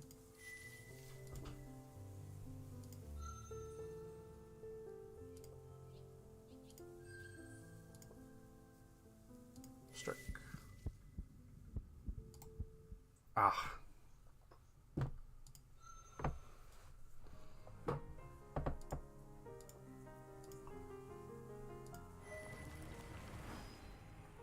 It goes quickly.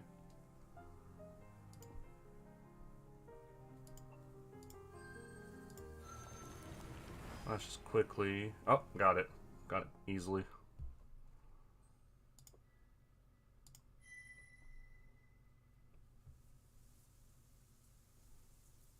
Small scale beast.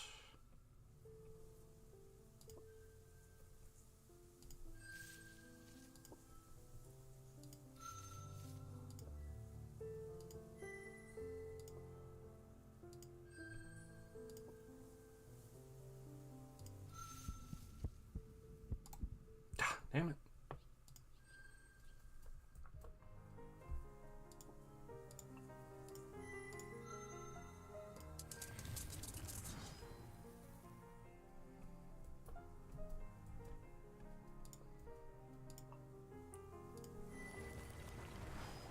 Okay, and now it did graceful.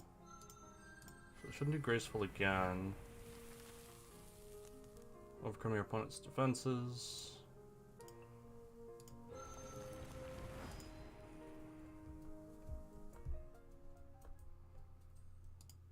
Roast it with your breath. Bathe the now quiet death by its body in your flame for a short time, burning away the toxic venom. The meal is now safe and now surprisingly satisfying.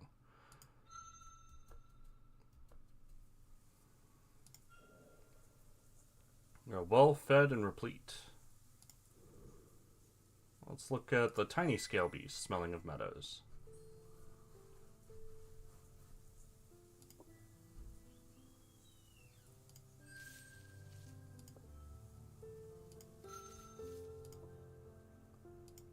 Just want to look at it.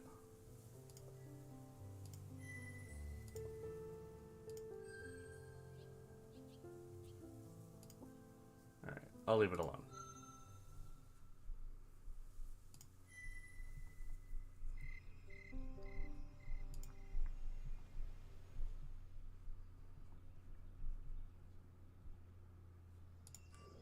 I'm battered, but that's fine. No eating snacks. Unless you charbroil them first. This is glowing yellow, so that seems like something I should look at. As you explore the base of the mountains, which splits Heartbone Valley, a curious snake captures your attention. A curious scent captures your attention even. It smacks of shinestone, but with a hint of fire and sweet rot. Following the scent, you come to the entrance to some kind of den. It is blocked with the water-eaten shinestone, browned with decay. Some of the smells which emanate from it have hints of crystal and other stranger things. A spark of excitement runs from your forehead through to the tip of your tail. There may well be treasure here.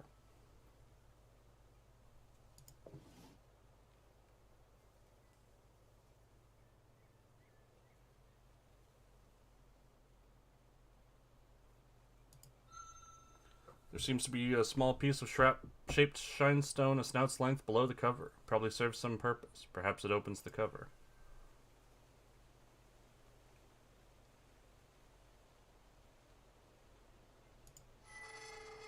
Your claws may not reach it, but you are just able to fit your tail into the widest part of the cover. Deftly you use it to grasp the small shinestone bit below.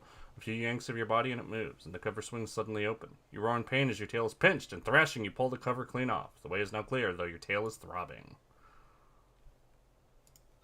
Let's go down into the hole. Oh boy.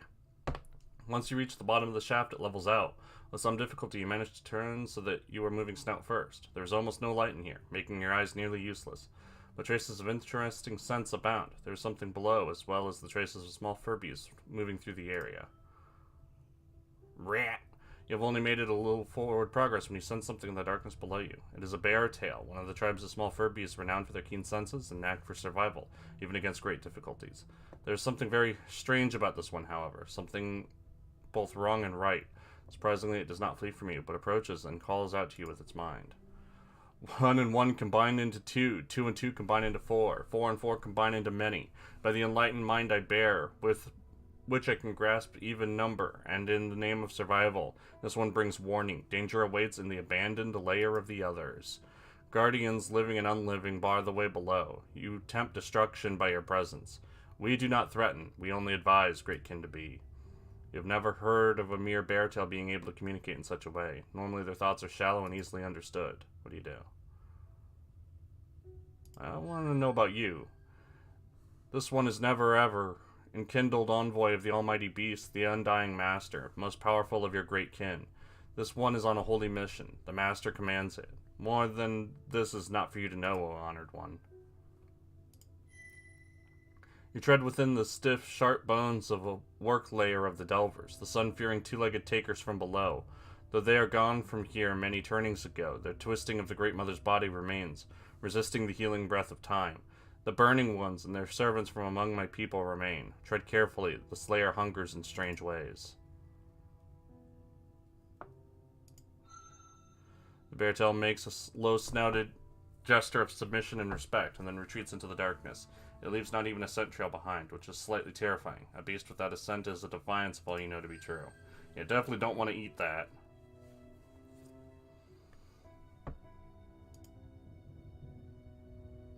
Go a little bit more.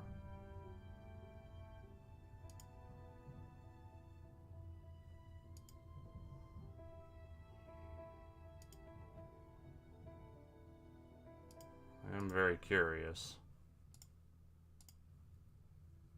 You found a curious enclosed space. Plant organs were once gathered here into a trove, although you have no idea why. No Drac would find such things valuable. Some kind of mushroomkin has built a life den, glowing towers like living treasures extending its reach through the compartment. It seems to beckon you forward, and you have heard that beings such as these are wildly unpredictable. Some are harmless, even beneficial, and some terribly poisonous. Sky-shaded flecks of the fungus drift lazily through the air. A strange tang creeps through your senses. In order to investigate any further, you will need to breathe in the progeny flakes of the strange fungus here. What will you do?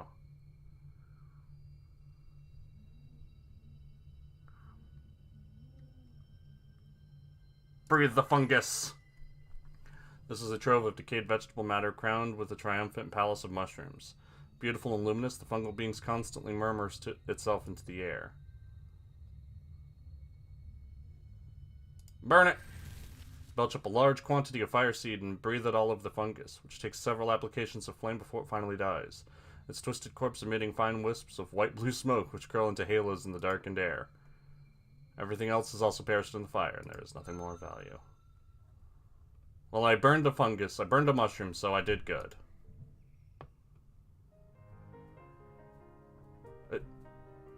Hey, what up? Blue rat? You're real weak.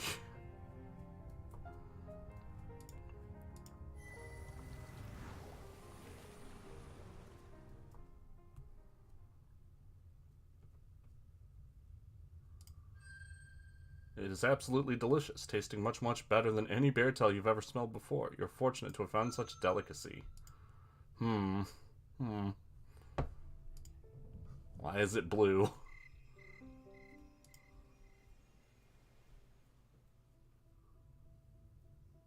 You cannot see it, but you feel it. A new sun has risen above. Time flows on.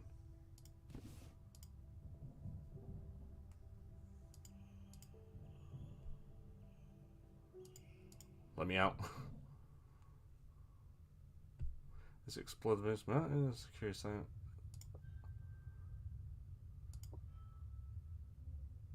Leave it alone. I made it out, and I'm not dead. The long clawless paw prints of the no-tails have appeared dangerously near your den. The scent is now in the air when you awaken each new sun. If you wait very much longer, you are likely to be discovered. You should head towards the entrance to the Great Green.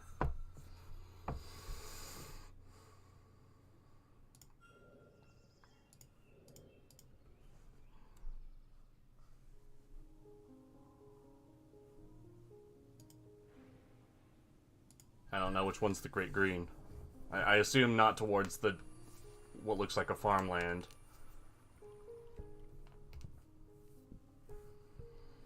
You've reached the end of one of the two river forks which give Heartbone Valley its name. Somewhere in this area lies the entrance to the deep forest, the Great Green, to which you must escape before the no-tails find you. Do not tempt fate, but do not be too eager to leave. Once you do, you may not return, and the opportunities for new knowledge and treasure are many, both here and elsewhere in the valley.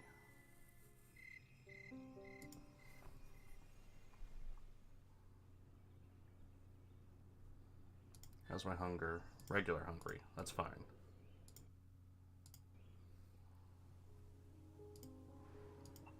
Well, this looks likely.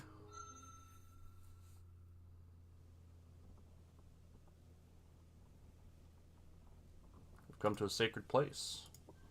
Any good beast could sense it, a verdant gateway, redolent with laurel, mint, and sweet decay. A being more powerful than even the kin has claimed this place and what lies beyond. This is the entrance to the Great Green. The Great Green, the forest primeval where your people have hunted since the first kin emerged from its chamber. It is infinite in its beauty and its danger, changing as the turnings pass. Though its denizens of long ago are mostly gone, the spirit of the Great Green remains, forever in its perfect state of constant transformation. This is the end of Heartbone Valley, where the great Darktooth lays claim to the land and the no-tails build their inscrutable objects. No-tailless has sullied this place beyond with its otherish presence. Once you cross this threshold and take it for your own, it shall be your true home, your domain, and you may never return to Heartbone Valley unless it be by Darktooth's permission, or to challenge him, a feat of which you will surely be incapable for centuries. The trees sway greatly, and in them you can almost see hidden shapes, visions of what may be, how you might build your life in the wild. Has the time come at last? Sure. Deep in your core, you sense this is the boundary of your infancy. If you continue on, there will be no returning. Are you truly certain that it is time for you to leave Heartbone? No, fine, I won't. If you're gonna be like that. I've still got a couple days left.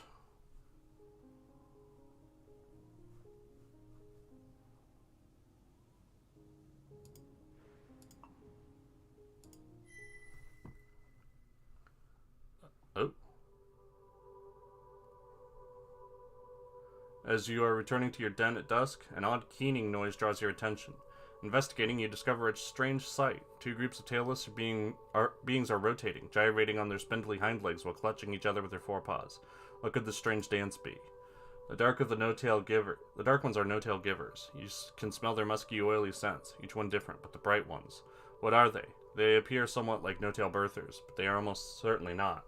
Eerily, each one of them has the exact same smell, with not a trace of difference, as though they are just one being pretending to be many. They are giving off a powerful burst of scent, perhaps too powerful, and laced with overtones of blackberries and lightning, and the heat radiating from their bodies makes them almost glow in your eyes. The shrill noise is coming from them, a song of sorts, their voices lifted into perfect harmony. The no-tail givers seem transfixed by them. As the dance continues, the brightlings, for that is what you have decided to call them, draw the givers in closer and closer, allowing more and more touches from their forepaws. One by one, the couples detach from the dance and retreat into the trees. Each pair separate from the others. Finally, only one pair remains.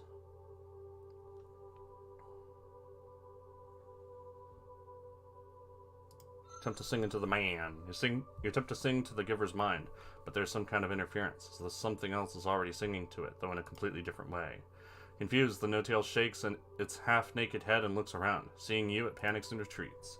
The brightling looks at you as well, but strangely, you scent neither fear nor surprise, only a kind of mild annoyance, before it suddenly vanishes, leaving absolutely no trace of light nor scent behind. What are the brightlings? What are they doing with the no-tails, and why? Perhaps a wiser Jack may know more. Yeah, I think I just saved that man from a ghost or a siren or something.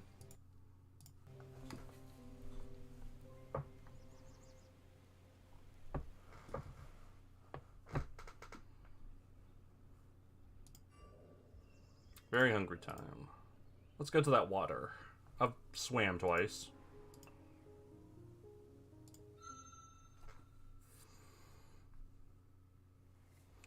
Several suns in the air.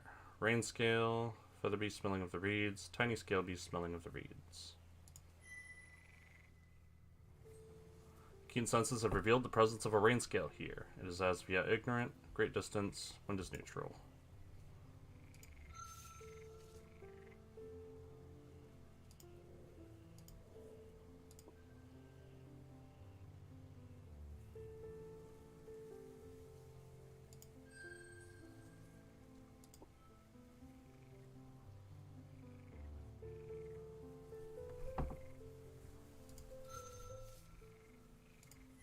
It's out of my reach.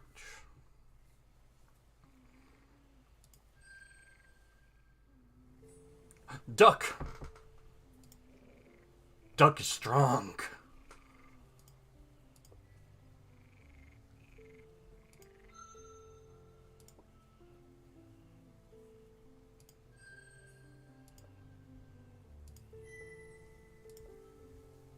And strike.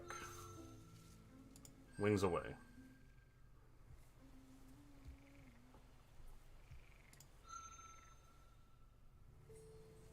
Toidle.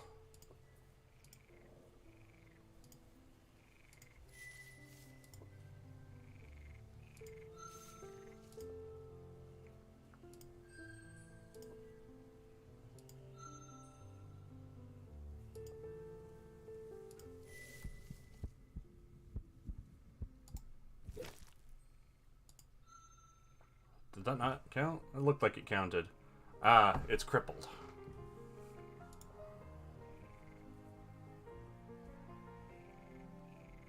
I assume it'll use Earth.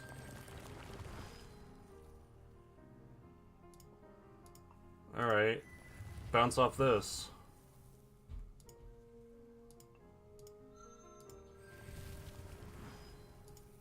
Yeah, that's what I thought. Drinking the vermilion essence from its wounds is done easily enough, but cracking open its stone skin to get at the rest of the body is much more difficult. In the end, you swallow it whole, but it does not settle well.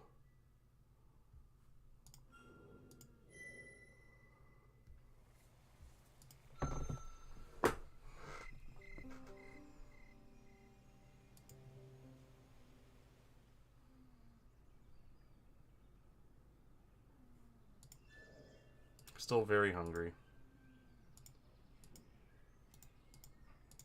Yeah, I know.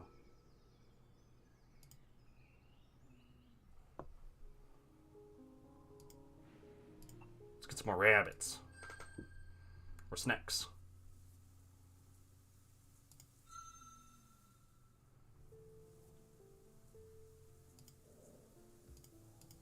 It's very windy.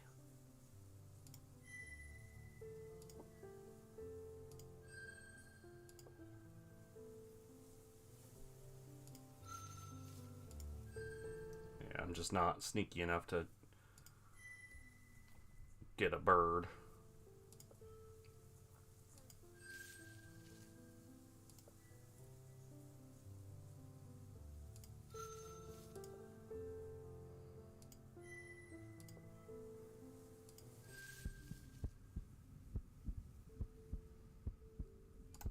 There, got him. Got him in one.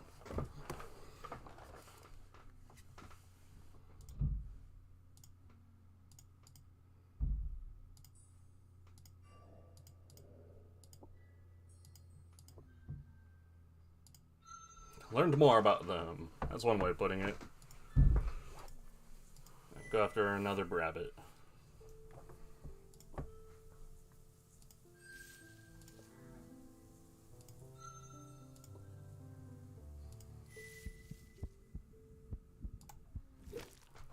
Okay, so it's not always the same pattern on the rings. Because usually it does a fake out, but it didn't this time.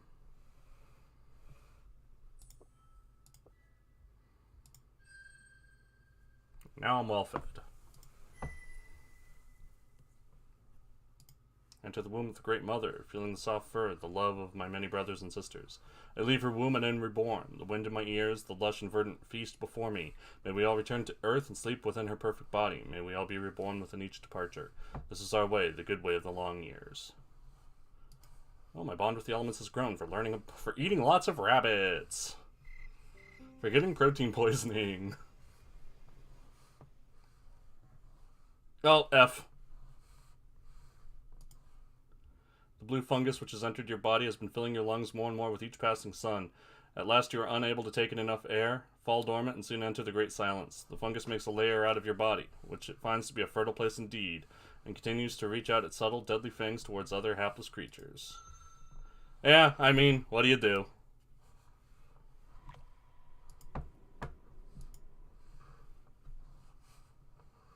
Suppose it's gonna put me back to before I entered the thing.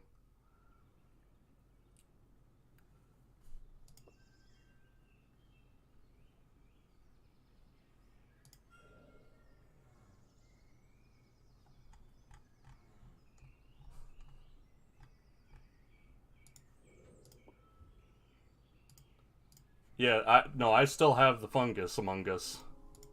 So I gotta go to Darktooth or I'll just die again.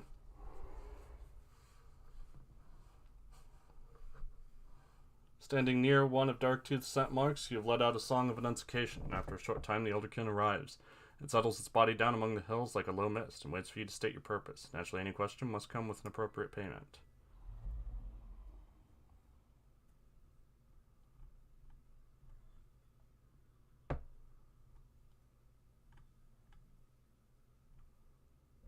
Ask him about the blue fungus.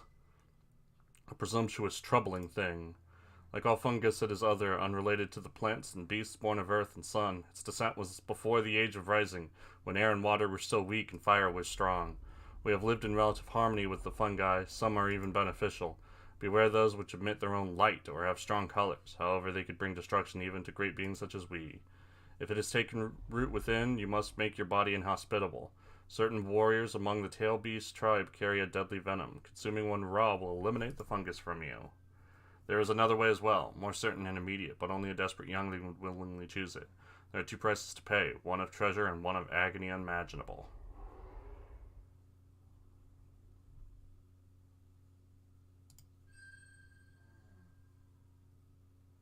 Sing of the Elements. Great Four, as your legs uphold you, so do they uphold reality, and cause its movements and its progressions. They come into being through the circled dance of the cosmos, from the longing of sun for earth and earth for sun. And for all beings for each other, they are these. Air, bearer of song, the great uplift, element of speed in the mind. It resists boundaries, invisible and unstoppable, searching always for new ways, of all the four it is swiftest and most free. Fire, the devourer, the hungry one, element of destruction and power. Within, fire is the sacred lust which drives all good beasts to the dances of creation and destruction, the will to power, pride, and ambition. In the outer reality, it is the bright dancer, the seed of which we carry within our core and breathe out upon our foes. Water, the ever-changing one, shapeshifter of three forms, element of hidden things, transformation in the senses. Water is the very essence of the great birther, without which she and all of her hatchlings, even the drac, would perish. Water flows red within and clear without, but in any form it shifts and changes to fit any vessel. Learn its truth, for life shall twist you into many forms, and unless you are like unto water, you will shatter. Earth the endurer, the nurturer, element of fortitude, patience, and wholeness. It is the flesh and bone of the great mother, strength of the mountains and land beneath our claws, undying, unshakable. It moves not on its own volition, but remains always itself. From it we learn to be steadfast, to know ourselves, and to build up our bodies and our treasure troves into unassailable peaks beyond all detraction. Both within and without, these elements guide, facilitate, challenge, and inspire all beasts. To know them in the self, in other beings, and in nature is to know the true cause of every effect. Fire devours air, air dominates water, water destroys fire, earth stands alone, undestroyed and undestroying. Learn these truths, and in all dances you should be elegant and powerful, such as my song to a young kin.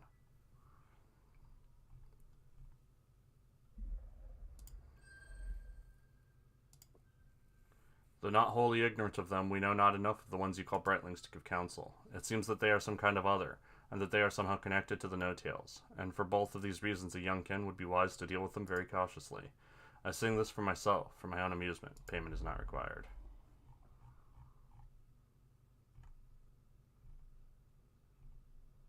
May I leave your presence? And then I will die at night, I think.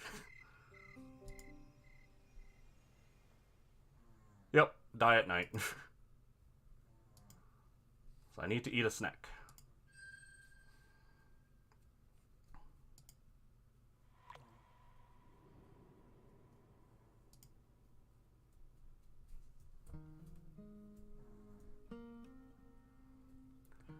You have not lost. And I lost. All life moves towards death. You have lived. With each step, each breath, each choice, the world was changed by you and remade anew. Your journey is complete. Rest now in the silence and return to begin again. May you be blessed. Oh, I like that. That's a good game over screen. So this game, incidentally, this game is $20 if you want to buy it fresh. But like, nice. But like, this is clearly something you need to play a lot to be able to beat. I had 3 shiny things, 1 unique artifact, and 1 was earned in this lifetime. 2 tarot cards. You hunted down and destroyed 11 beings and mastered none of their ways, because I died on the time I did. This knowledge will carry over to a new life. You kept 3 out of 3 hunting grounds. You have explored some of the Heartbone Valley. 2nd grade in each element.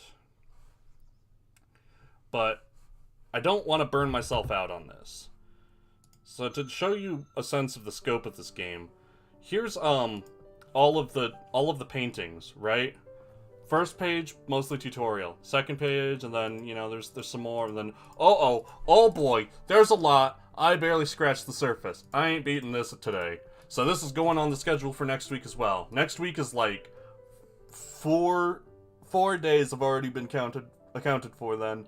2 jimmies, 1 of word forward and 1 of the, or not word forward, last word, and 1 of this. Because I'll be playing this more, and I bet there's some good documentation on this. This seems like it's high enough production values. That is a great game over. Enough production value on this that people have probably talked about it and have strategies, so I'll be able to go in a little less blind and be able to actually accomplish something. Bard. Rift. So I'll be playing it more later. It's really neat. Really mean, too. Do you want to touch the fungus? Touch. You fool. So many. Cook all snakes to well done. If only I had not cooked another snack and actually eaten it raw. Not even an option to continue. But so yeah, this is also going on the schedule for next week. I mean, I really dig the flowery language of it and the sort of creation myth aspect that it has going on. The art's beautiful, and like the combat systems are, yeah, it's funny. What it reminds me most of is Fate Extra for the PSP, which is to say it's just rock paper scissors, but it's rock paper scissors where the enemy is somewhat predictable, but they only become predictable once you learn about them. So to an onlooker, it might seem like you have this precognition, but the reality is you just sort of get a feel for it. Like in that game, you planned out your turns six moves in advance, and depending on how much you had fought an enemy, more of their turns would be revealed. Their revealed turns, you would basically get a guaranteed win on. It's like, all right, they're using rock. Okay, so use paper this turn. But there were things you could do to deal with the turns that you didn't know about.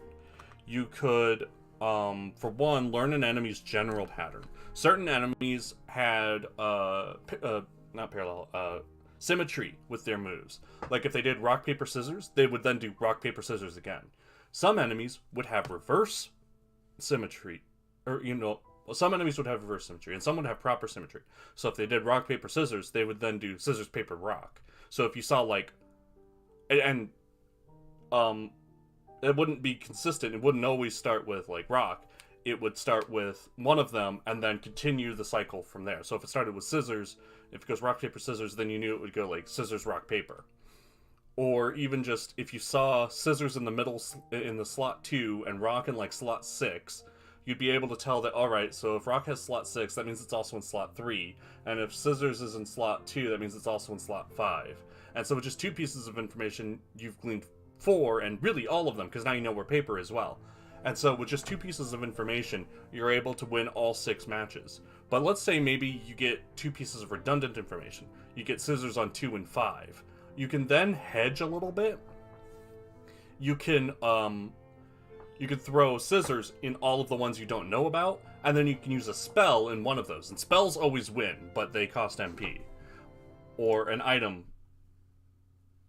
Very Native American legend. You love it.